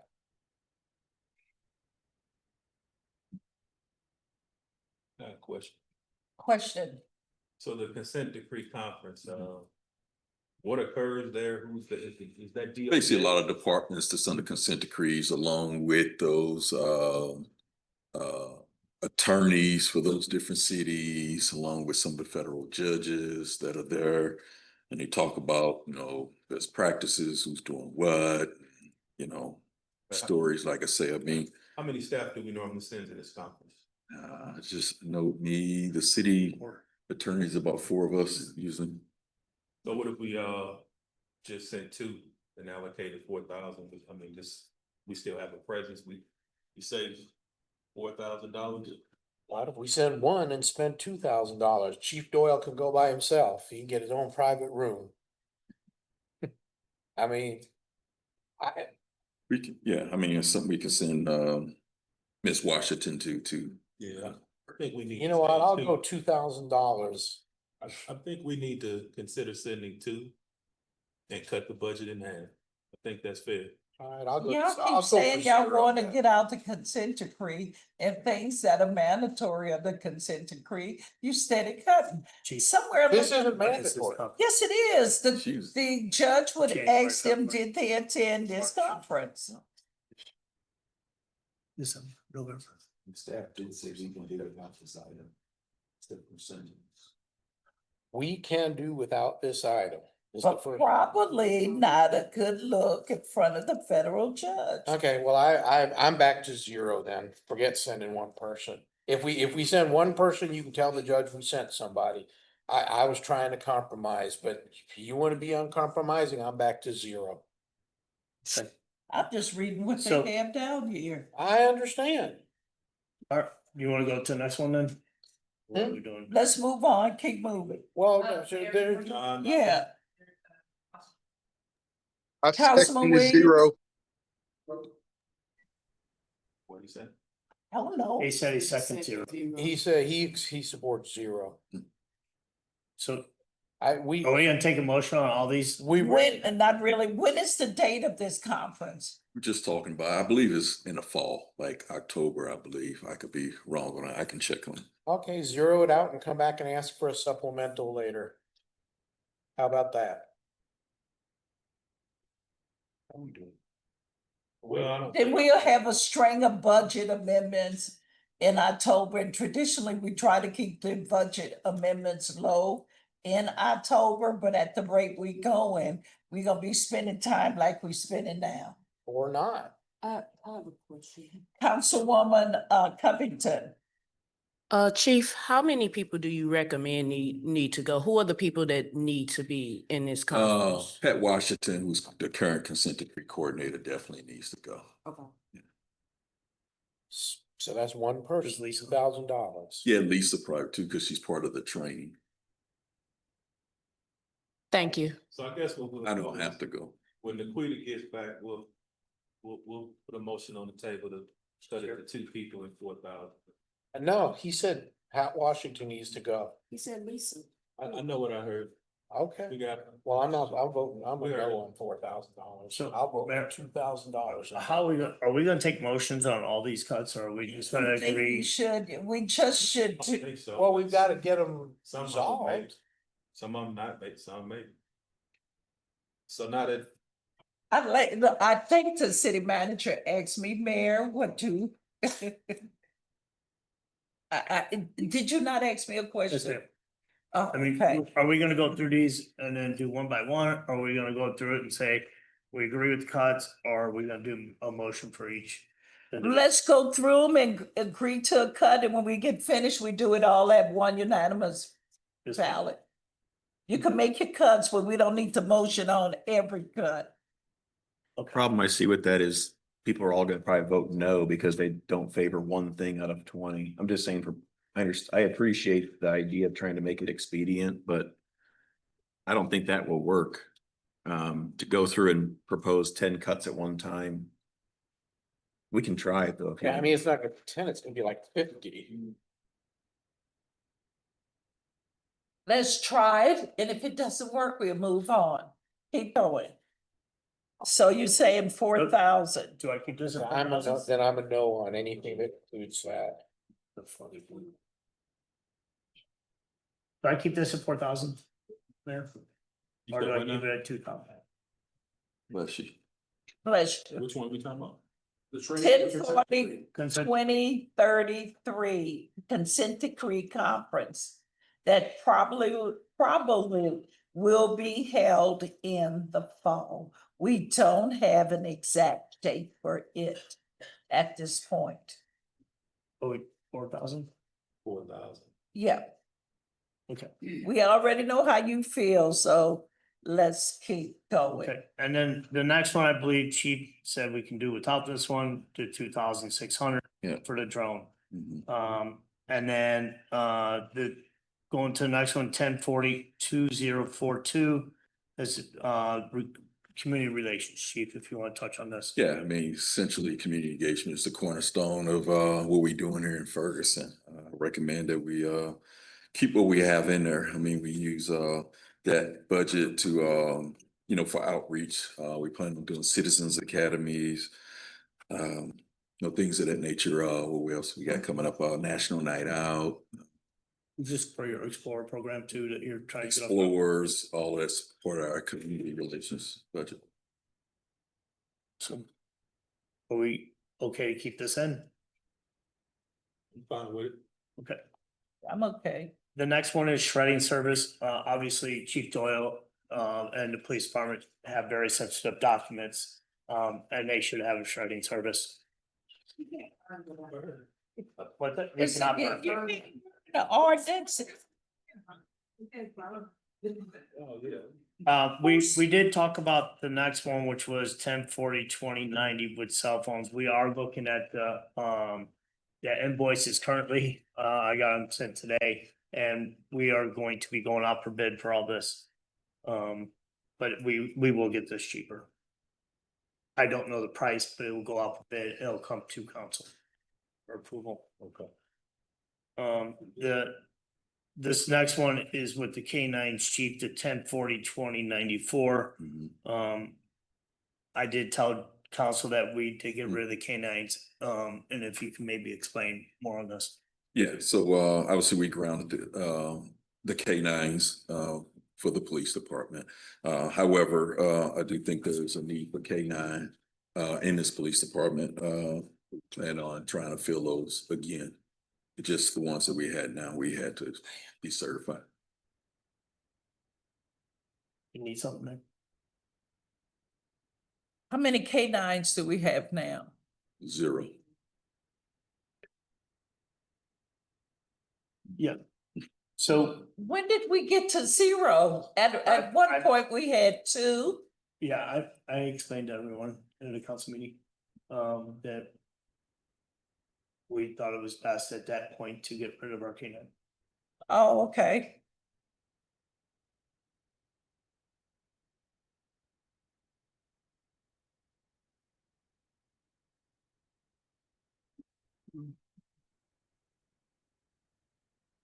Okay.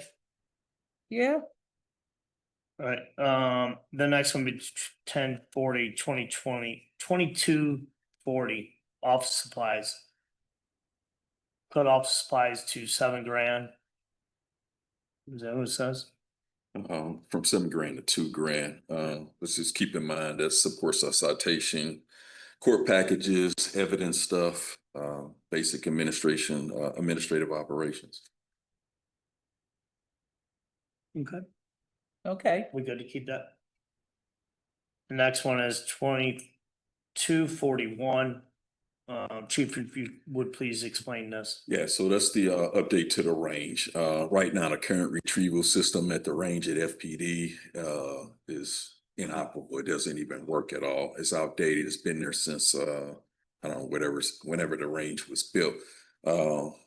Also, Post requires the police department to have annual firearms certification. So we have to have a place where we can train properly. And at the same time, too, there's other municipalities within St. Louis County that also utilizes our range. But right now, it's in dire need of update. Do they have, sorry, Sure. do they have free access? I've got to step away for a minute. go ahead. I didn't hear you. Go ahead, keep moving.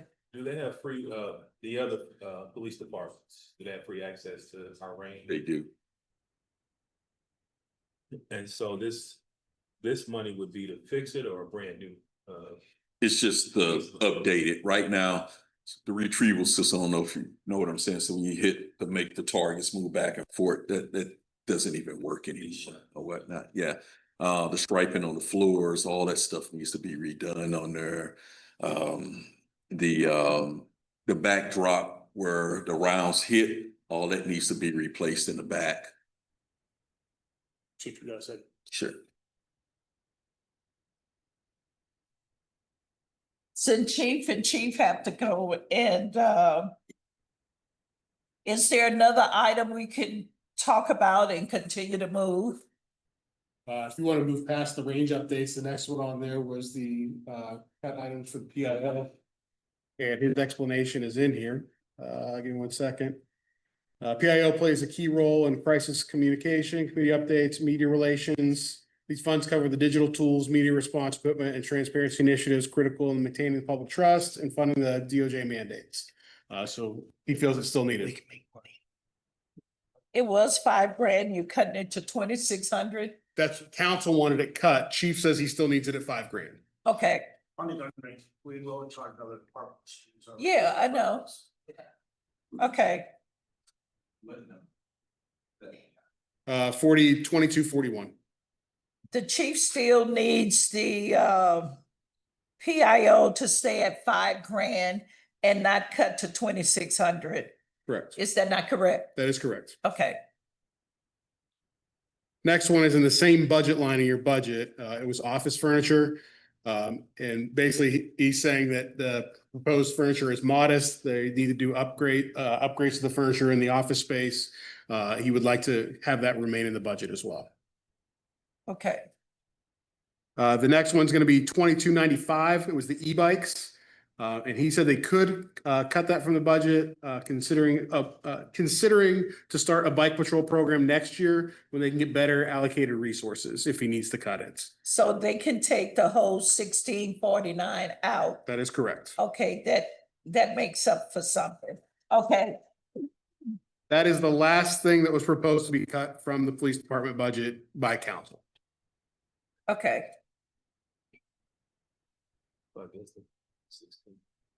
So the 16,490 for the 2 bikes and, okay. Cause you have it twice here. That's because it was suggested 2 different ways by council. Okay, I took every response I got from council and put it in a list, even if it was duplicated. okay, that's good. I didn't want to leave anybody out. All righty.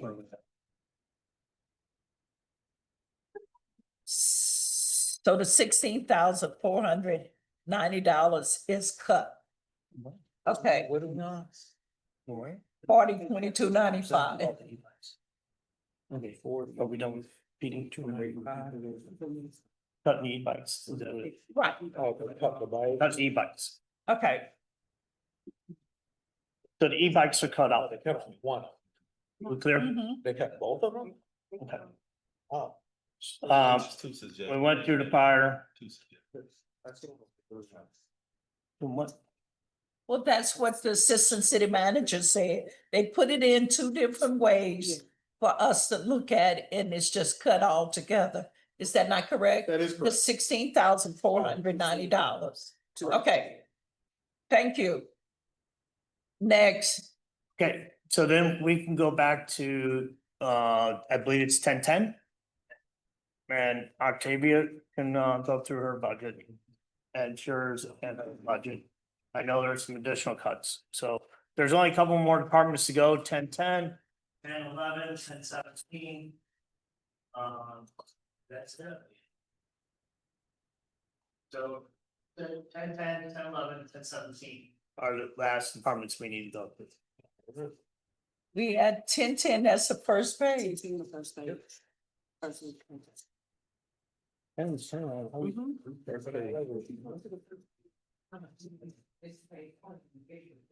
Whenever you're ready, city clerk.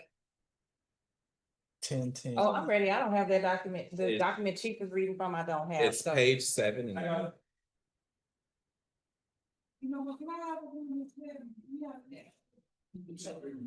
You want a breadstick? I got an extra one of that. You done ate all them things? No, it's two left. Here you go. There you go. Oh, he wants one? All right, there you go. I got one. There's some more upstairs. Love me some breadsticks though.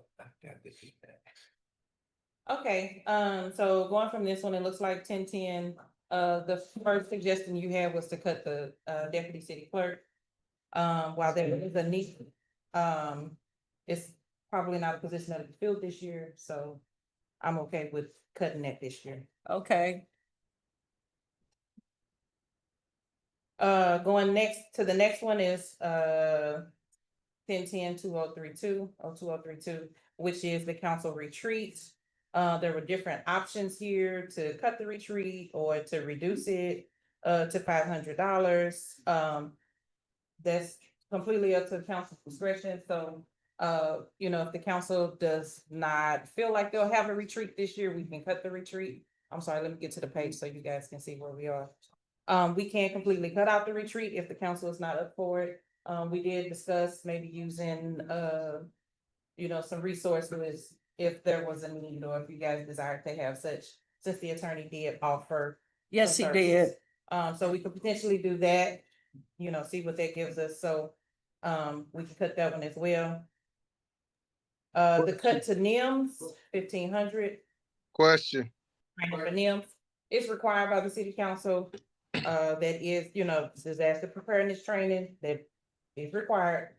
The $1,500 was for instruction. For an instructional training. There is an opportunity for it to be self-guided online. I do not recommend it, but we could try that, see how it works, and then revisit it. Who on the council right now is not NIM certified? All of our new members. It's not who certified? You gotta be NIM certified. I've never even heard of that. How do you have to be NIM certified? Because it It's put the that- management system, and you have to be certified by the federal government for disaster preparedness. There are training Exactly. classes that are required of the city council. The $1,500 was instructional training that was offered by the fire department. But again, you can go online and take the courses. I don't necessarily recommend it, but we could try it that way. And then, if that doesn't work, then we could go back and revisit. If we are not NIM certified and a disaster happened, There's a FEMA is potential- not right. gonna pay. There's a potential for us to lose funds. Question. Yeah, Councilman Williams. Councilman Williams has to take the course. He does. He has a question too. Councilman Williams. All right. I think we should take this training So last year I voted against the retreat to cut the budget. This year, I don't think we should do that. A lot of times when you learn a person's background or where they come from or how they think, it makes a cohesiveness for us to get along. So I don't think we should cut that retreat budget. And I think everyone should come, including Nick Cassoff, because I know you said you didn't want to You know come. what? You come to cheers, jeers and beers and it costs the city nothing. Hey, but I'm at work right now. Point of order. But Let him seriously, finish, please. I don't think we need to cut that. We need to go to a retreat so we can see how people think, how they vote. Um, I don't think we should cut that out this year. Last year I was all for it. And I think it was a mistake because, you know, with some tension in council, we can agree to disagree, but we should never do it in public. It should be behind the scenes. We should make our disagreement. And I'm not going to point fingers or call names, but, you know, we can agree to disagree, but we need to respect each other. And I think that retreat will help us do that, you know, to come to an understanding why people think why people think the way they think, their upbringing, their morals, their values. I think that's very important. So when I was in Octavia's office, she had these things on her back. I'm like, what is that? She was like, you know, this is some of the stuff we do for team building. I think that's very important. So if corporate businesses like Boeing do team building, you got to treat the city as a corporate entity with a $20 million budget. And we're employees of that entity. So I think it's to the best interest that we don't cut that and we do the retreat this year. Thank you. Thank you, Councilman Williams. I agree.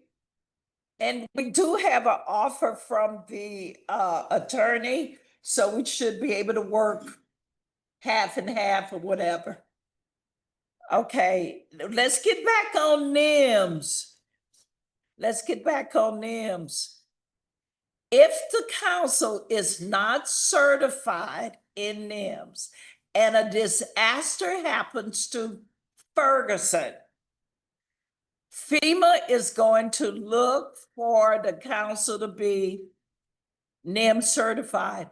If it is not, if the council members are not certified, then there will be problems with the payout. So do you all want to take that chance?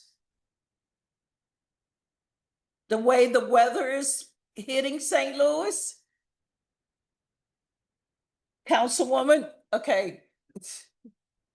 City manager, Yes, Mayor. fire department. Yes. There is one just for government. And I can have Scott Amos and one of my firefighters come in, and that will certify for all the NIMS that we would need. There's a governmental NIMS that we can do. We did that before with Phaedra Nelson as well. I think it was like a 3-4 hour course. And it is NIMS. It is NIMS. It's just broken down to shorter. Well, everybody need to take it. Yeah. Yeah, I've taken it 3 times. Yeah. Usually when a new person come, I go sit through the classes with them. Yeah, it's So- and it's abbreviated. It's abbreviated. It's free. So anybody want me to sit through the class with you, I'll sit with you. I'm serious. I sat with Laverne, I sat with Phaedra, so whomever. I'll hold your hand. I'll probably be there as well. I know you'll be there as well. So would you get a date for NAMS, please? Yes, ma'am. Okay, I'll send so it out to back to the council. cost though, so we're cutting the cost for them. And we're gonna try to work out something in-house, I'm hearing. Okay, all right. So for the MML conference, again, this conference is for the council. This year MML is in town, well, not in town, but you know. It's in St. Charles. It's closer to home. So there is a reduction of costs. And I believe initially I suggested that there be 3 to 4 members to attend, and that's what was budgeted. But again, this is a council decision because there's council training. Okay, I know I have to go. Let's move on. Okay, city clerk conferences, you know, the city clerk does require multiple certifications, and so there are, different conferences that I do attend. However, I can look for scholarship options this year. It was, set for 5,000. I could look for some different scholarship options this year and cut it to 3. I believe that was my suggestion. Okay, The MML workshop and the newly elected officials, again, there's council training. the MML legislative workshop, I traditionally be the only one to attend. I don't need to go. Go ahead. So for the newly elected officials, I think we should keep that in. Yeah, but I I learned, go to legislative and send all that to new training. I think it was helpful when Yeah. I went. So we'll leave that as it stands. Okay. You can delete legislative workshop. Training $1,000. We're cutting it?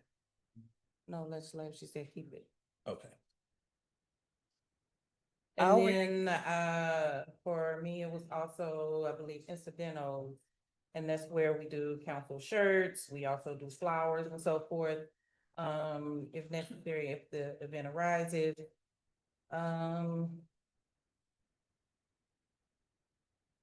I think so because we care about people and we do send flowers. And that one we were cutting by $400. Okay, that's fine. Shirts. Mhm.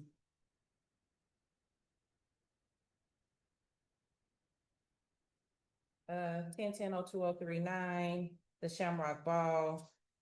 The city of Ferguson was one of the founding cities of the event. And that particular cost, while it's not a donation, it does cover ticket costs for attending. I think there was some conversations about it being a donation, but it covers the ticket cost for council members to attend. Okay.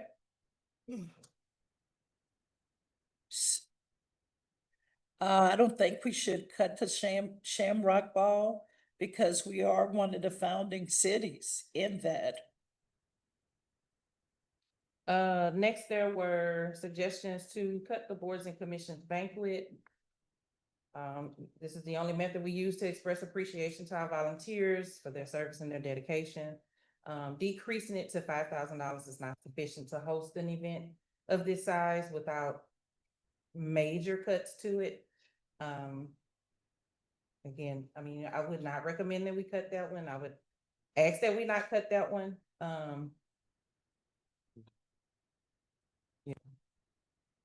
I don't think we should cut it personally The simply suggestion to because cut it to 5,000, the suggestion to cut it to 3,000. Councilman I would ask Franklin. that that one remain. How many people attended the last? 100. I generally give between 75 and 100, but I invite between 150 and 200. Because that's every volunteer member and the guests, along with the council, well, boards and commission members and volunteers. So if we have particular volunteers that volunteer all throughout the What our week, spouse. we like to invite them, their spouse, staff, their spouse. I think we should keep it in just to show our appreciation for those serving on our boards and commissions. It seems that it's well attended, so. Next we had the streaming service to YouTube. We have looked into this, this year, again, last year, we looked into it as well. And speaking with IT, they are not suggesting that we cut the cost completely, because the size of our videos, and the amount of data that we're gonna use, what I'm told is it's not gonna be free. There's going to be a cost, either a cost to house it there or a cost to house it in-house. And that is gonna then require us to need a new server. So there's still gonna be a cost. He's not exactly sure what that cost is right now because it's, it's housed online. There's just, the $5,000 cost, but there's still gonna be a cost and he's not exactly sure what that cost would be. Madam Mayor. Councilman Kassoff. So, again, we are talking about YouTube. My wife is a YouTube content creator. She has 200 plus videos on YouTube. YouTube does not charge you for the storage. In fact, they pay you for the views because the commercial come on at the beginning if somebody's watching the video. There is no charge whatsoever for hosting your videos on YouTube, period. That's the whole reason to switch. If it was gonna cost the same as the other service, wouldn't be no point in switching. YouTube is free. That's why a lot of cities use it, because you can put stuff out there. YouTube provides the storage at no charge. If somebody come back to watch a city council meeting next week, before the meeting starts, it'll play a commercial. And they get money off that commercial, but they do not charge for storage, period. I can share that. I'm not an IT professional, so I can only share what you said, and I'm just sharing. When I told him what the concern was, that was the response that I got back. I'm an IT professional and my wife is a YouTube content creator. Okay.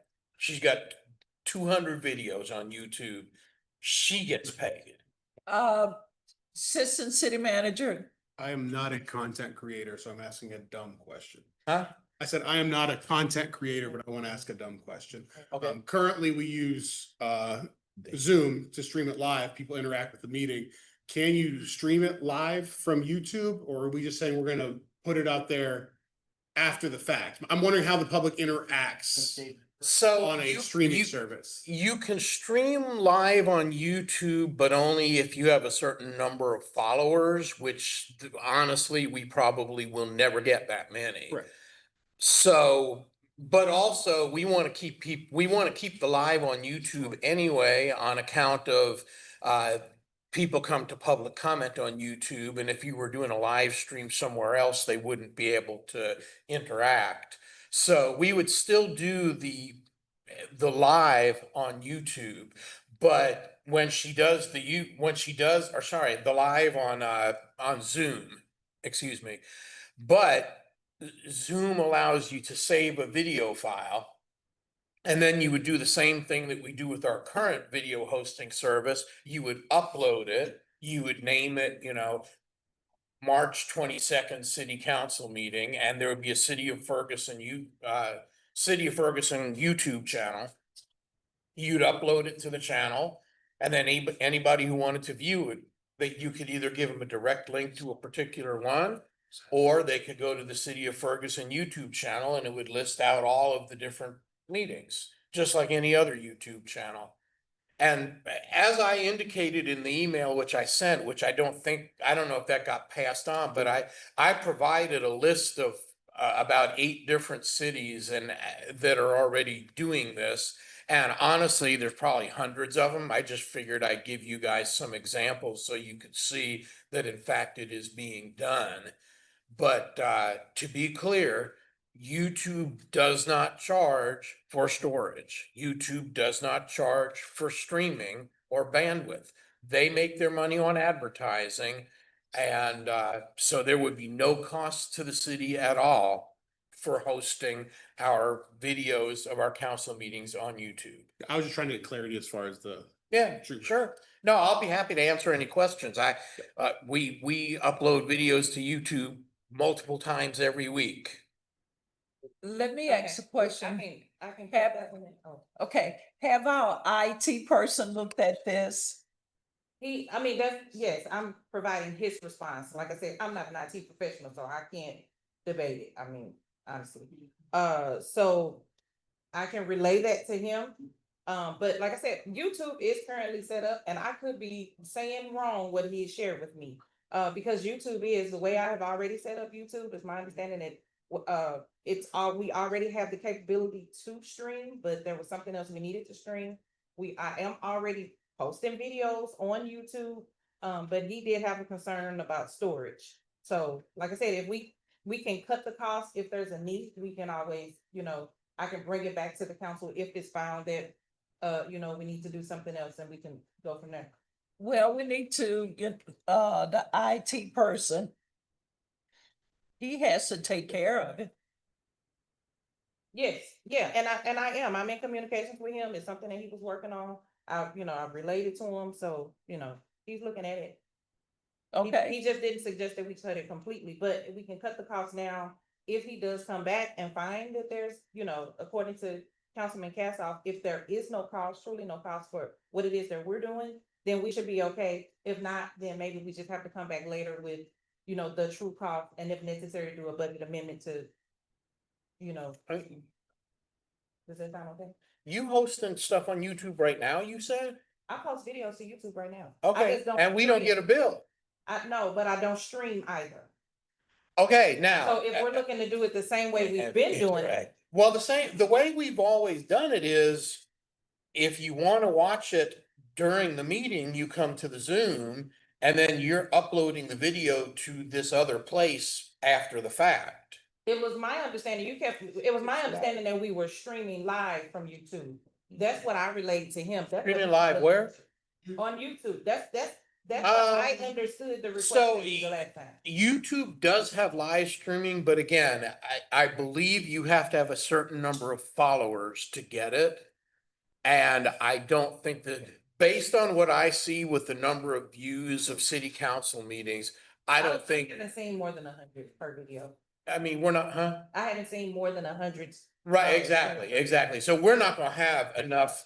I think you have to have maybe 10,000 followers or something like that in order to live stream. They don't open it up to everybody. And so we would, but the live stream during the meeting is you come to Zoom with the link in the agenda.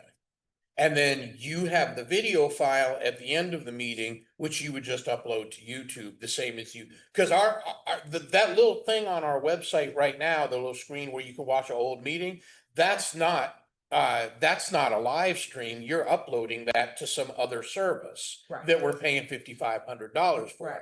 This isn't a substitute for Zoom. It's a substitute for the thing we're paying $5,500 for.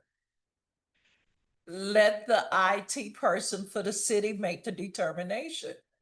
And so, I mean, we're gonna, like I said, we can cut it because it is something that we're looking into. And if that's the only change, if necessary, we'll come back with an amendment later.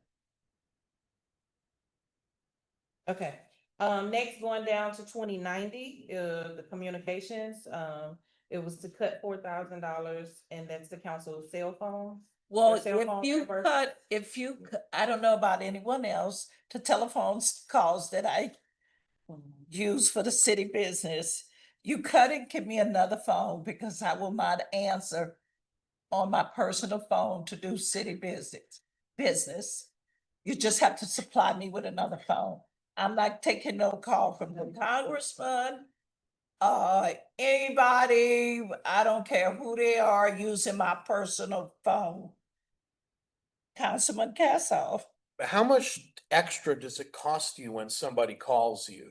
I don't know. I don't pay my bills. My bookkeeper pay all my bills. I'll give you a hint. 0.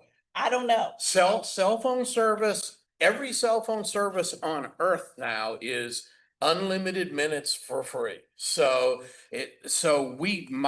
I mean, you're giving me money, you're paying my cell phone bill. My cell phone bill is exactly the same as it was before I was on council. And I'm gonna say for the record, if we zero out council cell phone reimbursement, I will answer the phone from anybody who wants to call me. That's your personal opinion. Yes, And it you is. have a right to yours, and I have a right to mine. Councilwoman Noah. Well, why don't you, the people who don't want the reimbursement, just take theirs out? Don't reimburse them for their cell phone. I'm not working for less than you. Well, I mean, but you, Well, you say don't, you say you don't want. You want to work for $300 a month and I do the same job for $250. mine is No, 50. The phone is an additional 50. you're right. Well, and I'm saying we don't need that money, but but the mayor won't answer the phone without the You cannot $50. tell and you- people how to operate their cell phone. You're correct. You don't can't, you cannot tell people You're that. right. If you don't Because wanna answer the that's phone, your don't opinion. That's your opinion. And you are entitled to that opinion. If you don't want to answer the phone, you're right. That's your prerogative, but I'll bet you will. I bet I won't. All right. I am not gonna transact government business on my personal phone without a reimbursement, or just give me a city phone. That's all you have to do. No, we're not giving out city Well, phones. you cannot say what we can and cannot do. You don't have that right. No, I have one vote. You out of have, seven. you have one vote and one cell phone bill. Right, You well, cannot the speak mayor, for mayor other- won't answer the phone, you so we're cannot not gonna make speak this for cut. Other people's phone. You cannot do that. Go ahead. Can we just leave it in and move on? We can move on. The mayor won't answer the phone, so we won't cut it. You don't answer one of those, so. Well, that's nothing to do with getting $50 though. David, Councilman Williams? All right, so, I'm 50-50 with this one. So you can get a cell phone for $25, but that doesn't negate the fact that that $50 kind of includes in our salary. So by the time you take the taxes, we get two something a month. I think we should leave the $50 in there. But I actually do use my personal phone because I'm so busy. I can't carry two phones like that. So I understand where you're coming from, Nick, that you want to save a few dollars. But to be in all honesty, we should make $30,000 a year minimum, but we make 200 something dollars an hour.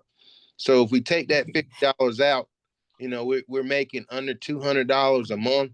And I know we didn't take this job for a career. It's really a volunteer position, but we really should leave that $50 in because that directly. Thank you, Councilman Williams. We're gonna leave it in and move on.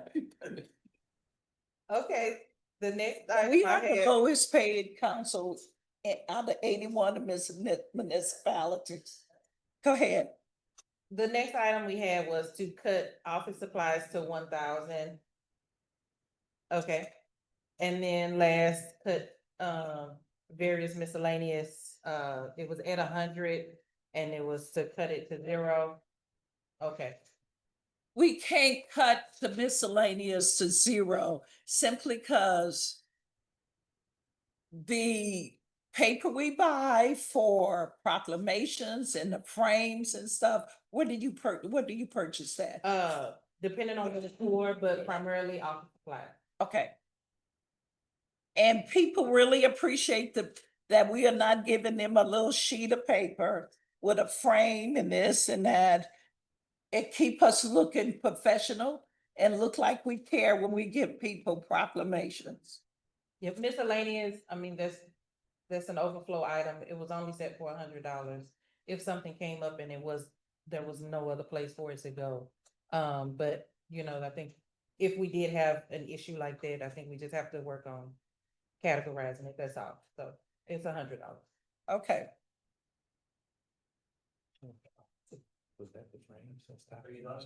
Okay, number 11, 10, 11. Dave's gonna run this one quick. I'm gonna go general and you guys can just tell me how you want to go here. All right. What it boils down to is conferences, training, education, IFCUs I need to maintain. I really think we should keep the training because I'm not the best assistant city manager in the world. I'd like to get better at it. Same for Chief Hampton on that one. Next one after that, and we can talk about that in a minute if you want. Next one off of that is office supplies across the board. There was cuts proposed to the different lines, bottom line from paper to pens to extension cords, whatever you need in an office is budgeted in there for a few $100s a year. And I mean, that's you're looking at prosecuting attorney, you're looking at me, you're looking at Chief Hampton, you're looking at consent decree coordinator. All those positions need things to function on a daily basis, and they were anywhere from $600 to $800 depending. We feel those costs are justified. Last thing in 11 was shredding services. By all means, we can probably cut that out of there, bring stuff down to finance and shred with them. But again, $400 for the year is what was budgeted for shredding upstairs. But if you overtax one machine to shred, So- you're gonna burn it out. It's actually outsourced. It's out. So we put it in a bin, company comes in and gets it and they take it and they shred it for us. Oh, okay. Next thing And after that's the that, same for Pete. yeah, Okay. Was that the only thing you cut so far was straight? I'm saying that we probably can consolidate it. I haven't cut anything yet. But that is the general overview of what was proposed to be cut out at 11. Questions? I don't really have a question. I'm not in favor of cutting office supplies. You know, staff needs what they need, do their job, and it's nothing more frustrating than needing something and it's not right there in the moment in a cabinet or file drawer or something. So, yeah, I'm in favor of keeping office supplies where they are so that our staff has the proper equipment. And we're gonna try to keep costs down to a minimum, with, especially now going to Amazon, I think we're gonna actually see some of that cost savings as well. I did leave one item out and I apologize. Consent decree coordinator, door prizes, I did cut that. So $500 has been cut. Councilman Palmer.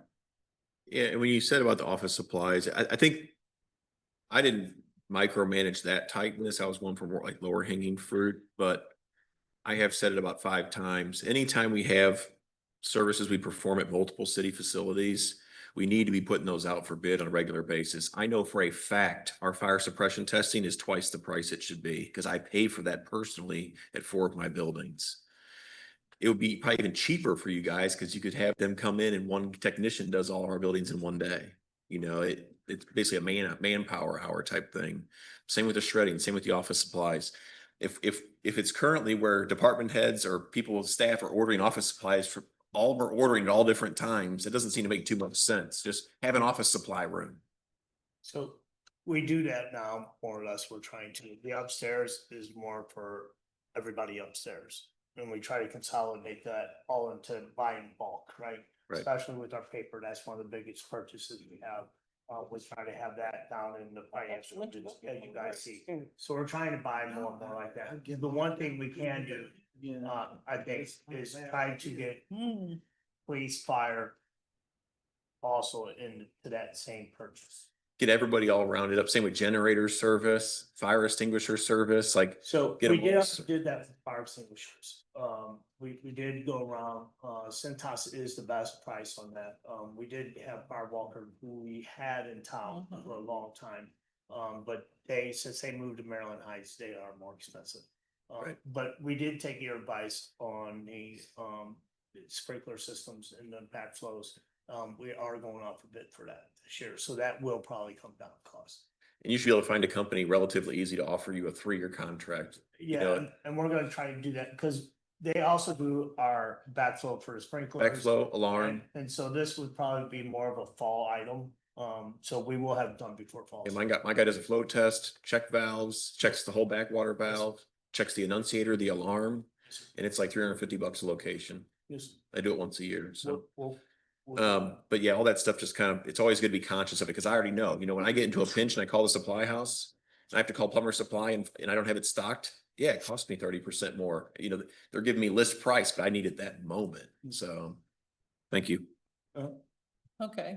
So the one thing we did do, and Dave and Audrey could probably talk to more about this, but with the cuts that you guys proposed and what we've come back with, that the cuts total a little over $500,000 from the budget. Now, I think we have one more department to go through and we can go through that if you want. And I don't know how, are we gonna just take one document and say this is pass or fail, or how are we doing that? Okay, let's go through the other departments. Okay, so it's 1017. And that is citywide.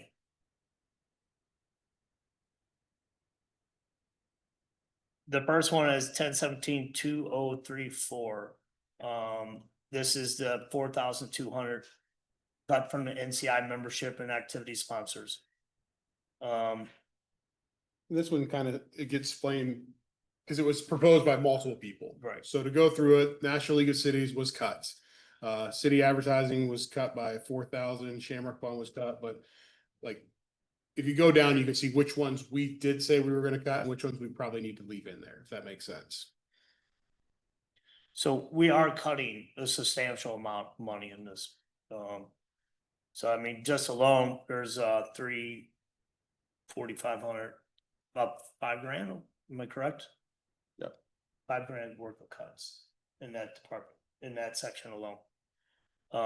And then the NCI breakfast is cut And then if we go to that, also it has cut various special events.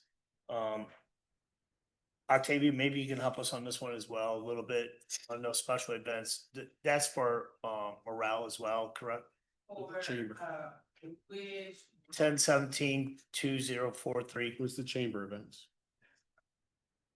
The chambers come here and do Is that ribbon chambers? cuttings and. It doesn't say change. oh, yeah, no, I don't necessarily. Chamber, no, But as right here. the one I use today, so. Dave's looking up that one. While we're looking at that one, I can go to the next one. The 2048. let's do- Oh, let me jump something. You got 10-17-2296 cut Unity Day. The city has never paid for Correct. Unity Day, never. When I first came on council back in 2015, I was instructed by the city manager if I wanted to do anything for any child or any senior in the city, I had to generate my own funds. And for the last 11 years, I have generated my own funds to do events. So the city doesn't pay for anything. Yes, ma'am. So there's no need to put that cut Unity Day $2,500. So. On the one that we just looked up, the various events, we are gonna cut that other $1,000. Okay. So that 10 or 17-20-43, it's a $2,000 cut. The 10-17-2048, this will cover other small fees that may come up in our business. Just things come up. The Wells Fargo copier, we do need that to print checks. Yes, we are trying to do more ACH, but we still, before you can start an ACH, your first check, the first payment to a vendor has to be a check. Even though they say, okay, I want to be ACH, once they still say ACH, we still have to send them one more check. So we are trying to move everyone over to ACH. You can buy a lot of checkbooks for $1,300. It's an actual paper, right? It's paper. And it works off of our system, correct? Right. For security reasons, we don't have printed stock. Our system prints all the coding stuff in there, which means we have to have the printer to print that stuff. And our goal, our goal is to get away from paper checks, because one of our biggest problems is washing checks, right? So our goal is to have this down even lower for next year. We don't want to write checks, but if we do get a new vendor, we still have to write checks. If we're at the point where we could have stock, then it's gonna be the finance director or the city manager holding those in the safe. But right now, we're at that point that we can't do that transition.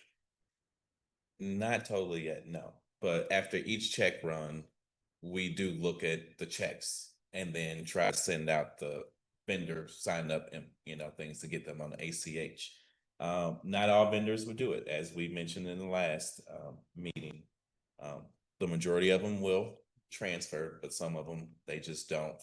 Either, they might be a government like us or various other reasons why they can't facilitate. So, ACH. and then, the next one, which we've explained, we will be going out for, new printers and copiers and photocopiers and all that. We will be looking at that.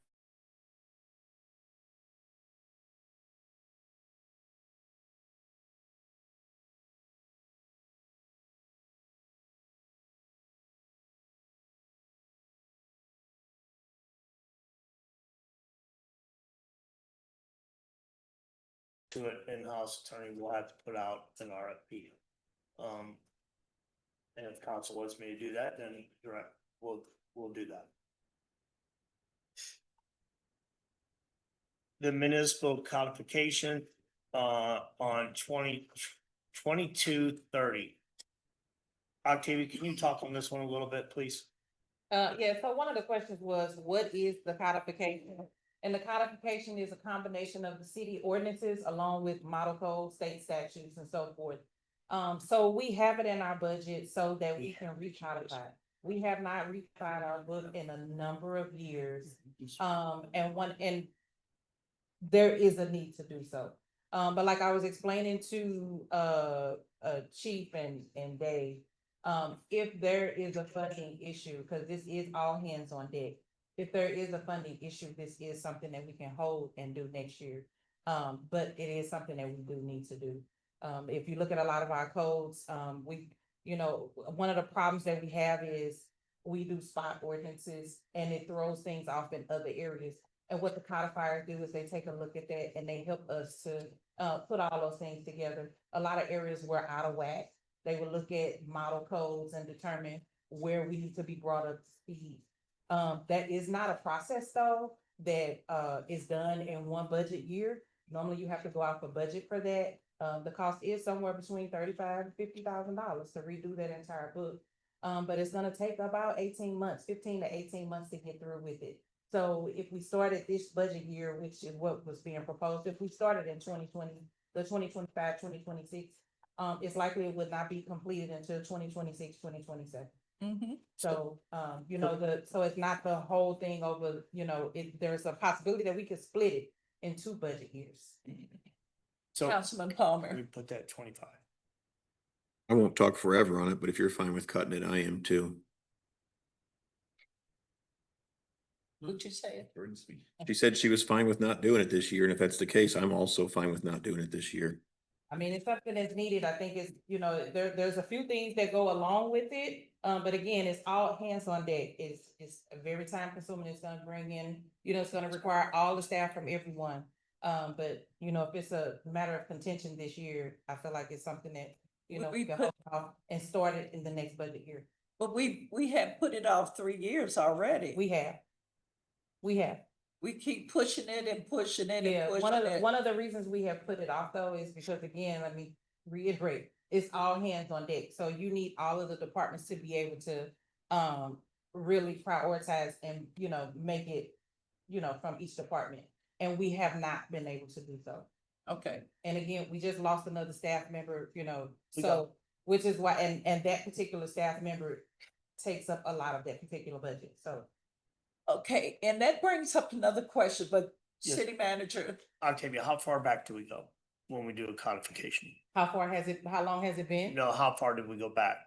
What do you mean, how far did we go? Do you go back from the beginning of time of city of Ferguson, or how far does this go back?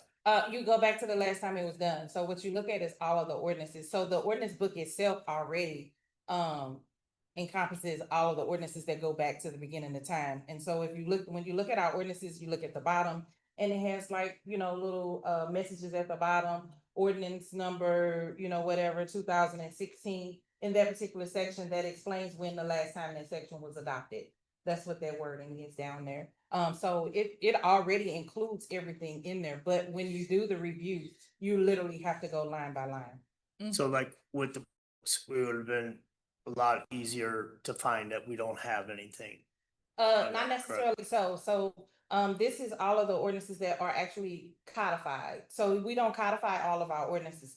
We adopt ordinances for different things. The code book is only gonna include those things that are enforced by law. Okay.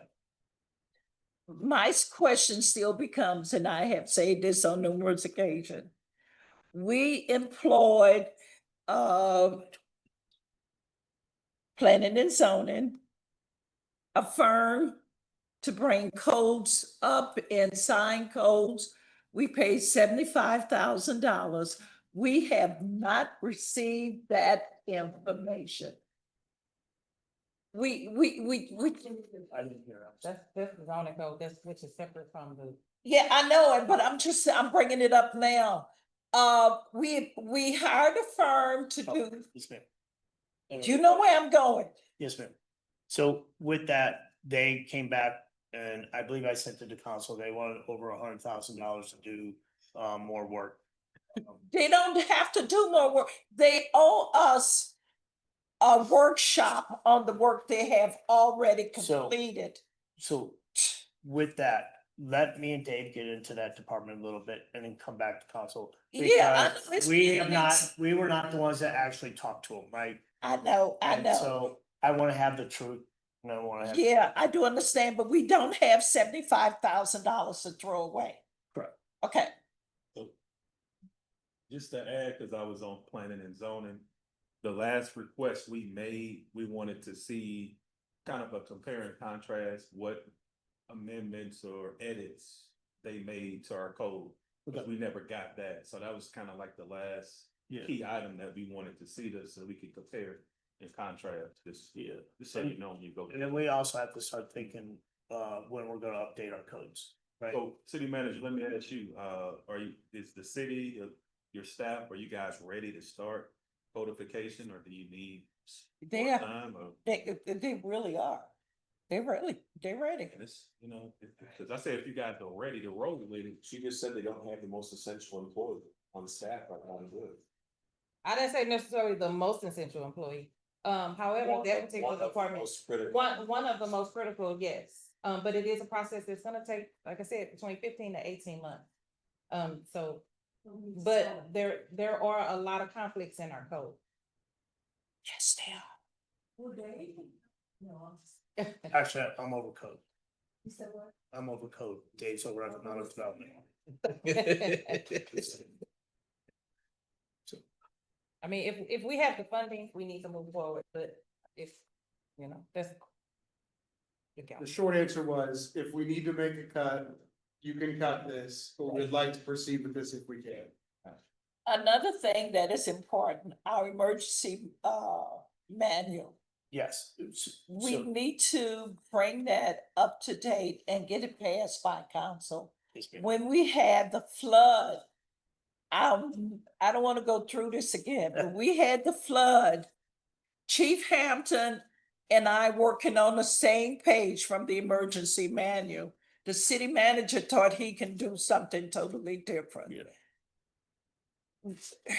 And we suffered from that. We suffered greatly because he didn't want to accept the fact what the emergency manual had to say, Yeah. according to And the a lot of city that was fire debris, department. debris removal, and I know Mr. Palmer and myself have talked about it as well.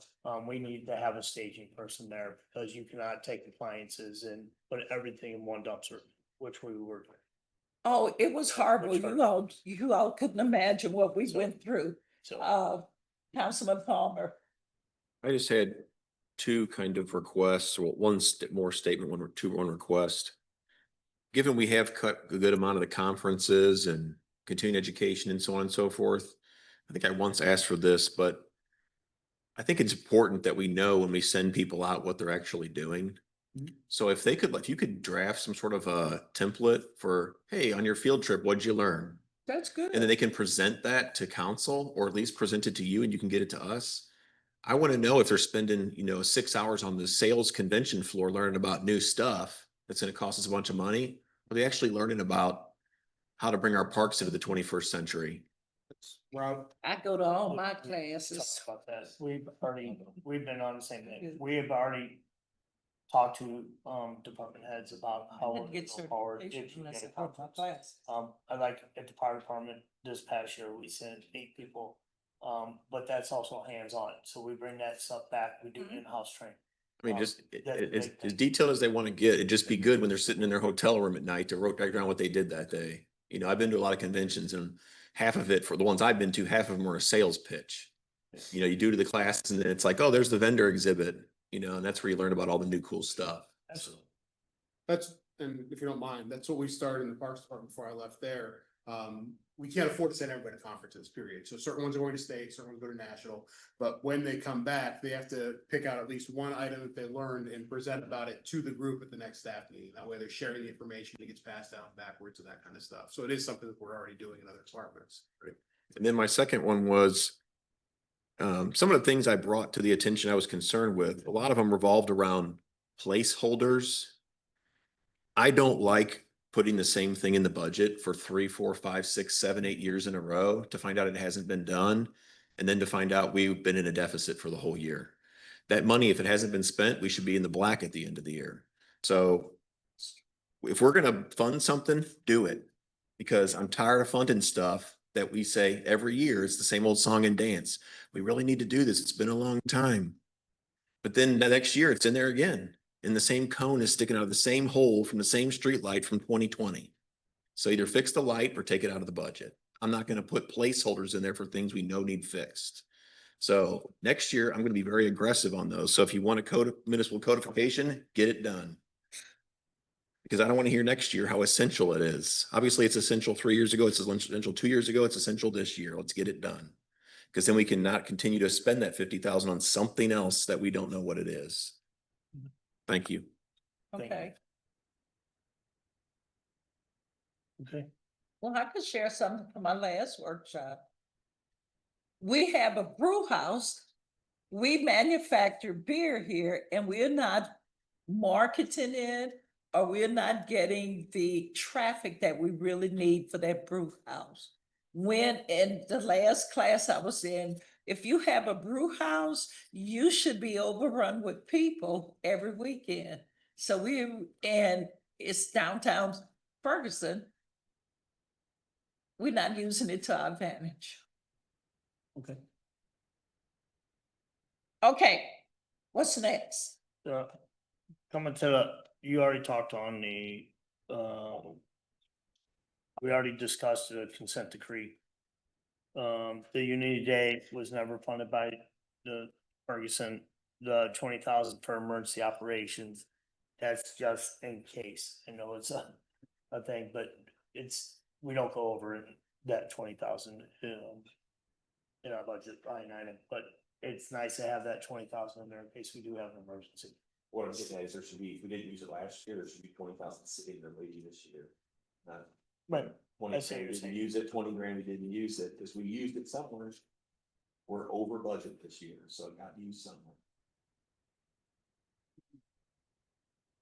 And the last thing was reducing miscellaneous from 7,000 to 3,000 when we agreed to that, correct? So that's it on 2017. We have anything else? No, ma'am. But like I said, with all the cuts that you guys suggested, I know it's over $500,000. Nadrick, if you guys agree to that, and with the additional cuts that we made tonight, I will get you a figure, but it'll be over $500,000 in savings and going forward. The pension as well was like 150, you're gonna look into that, right? Yes, we're gonna bring that cost down. Okay. Because we don't need to be 100%. We don't. And if we do have extra money some other years, then try. We should really always strive to have a budget that's in the black by 5 or 10% because Yep. we always go over, always. So I'd rather be in a position where it's like, oh, look, we planned ahead, not, okay, well, we got to buy all this stuff. We got to cut this or cut that or cut whatever, since it's already been within the budget. That's already kind of like a promise made. So it'd be good to kind of plan ahead to have some money in the black for if revenues come back light. I mean, our revenues are forecast to be quite healthy this next fiscal year. I'd be surprised, I'd be shocked if they come back 10 or 12% higher than they were this current year, but maybe they will. I mean, time will tell, but it's always good to remain conservative on revenues and then, don't be go crazy thinking we're gonna have a whole bunch of money that might not come in, so. I definitely learned a lot more on this budget and taken away a lot more on this budget for next year that you will see a completely different budget. Well, I've had 4 budget presentations from 4 different people, so. Yeah. Oh, really? John Hughes, Eric Trump, Eric Osterberg, And John. and Nodrick. Couldn't get that in years, so how many I done had is unbelievable. And I mean, having stability and then is a big thing, and hopefully we can show next year that it will be presented to you in a better way. Okay, So what's your pleasure on this document? We've been through cut, fix, everything. I guess it would be a motion to accept the budget as you guys have done these cuts. And then we will get it all prepared and have it to you. Because we have to get it to you by Friday, correct? for the, to be on the agenda. The updated version. Yeah, It won't be the B2s and everything, but it'll be, you know, the small book that we gave out. It'll be like that page, right, that's on the screen of each Yeah. department. And for clarity, We don't need a motion to accept cuts, or anything like that. However, if the council, desires to do anything specific, then they need to motion for Make that. any additional. Right, Additional to this. right. Just because once we do everything, or once we present it again, it's going to be adopted. Okay, so Into the because- ordinance, right? So Alright. if there's something specific that they need to see, that's what we're looking for. I don't think. I mean, is there a way to show that we made Well, those, they're gonna have. there's a to way that take we can show to make, this, that we made those cuts, correct? that, I know. And then we have to do a resolution. Can we do for that. Yes. before and after? Right, But but this it's is, more or we less have the a total. discussion. Yeah, but we gotta get this by Friday, look over all the Right. cuts and stuff to make certain. They gonna have to hurry. I know. Sorry, yeah. Yeah.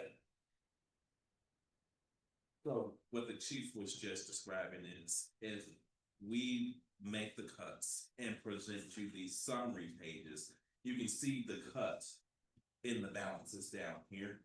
Because the B2s are rolled up into these items here, you won't see the individual.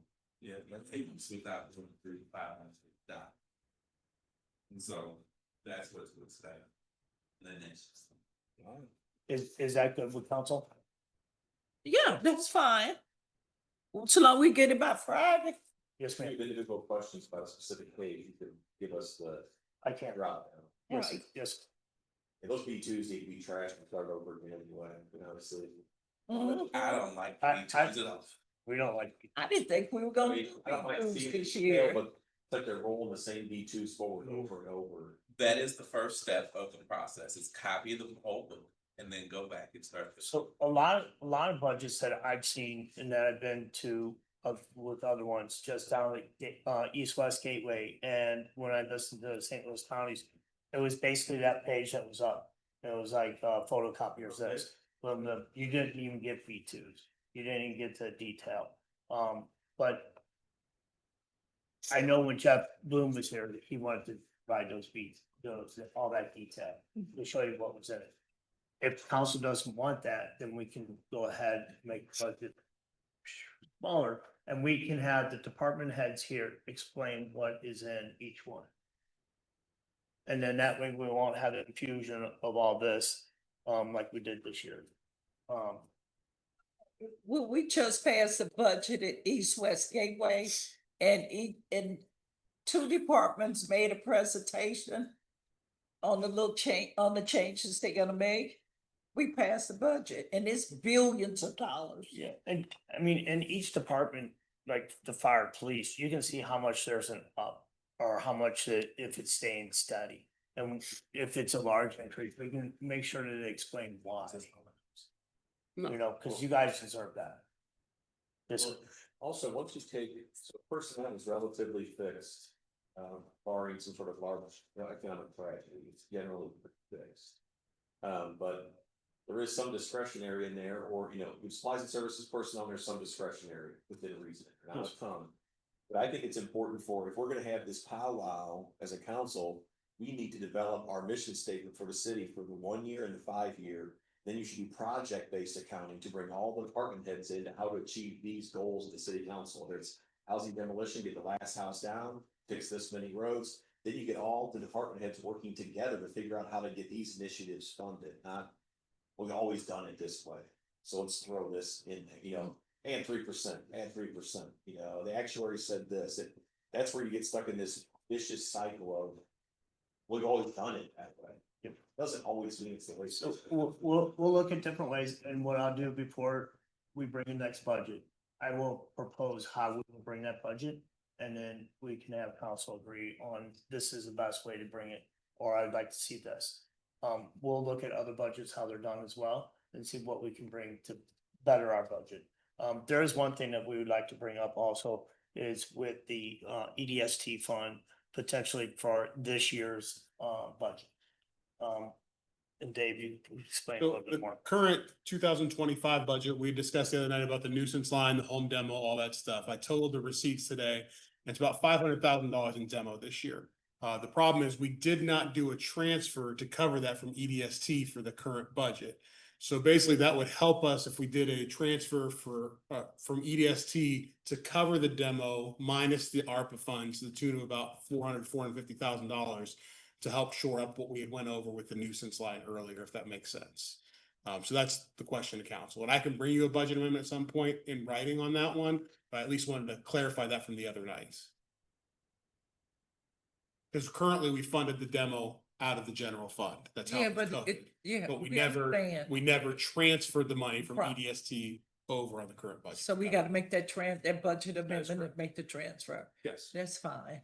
And another thing, this budget, we got the 2040 plan sitting over there.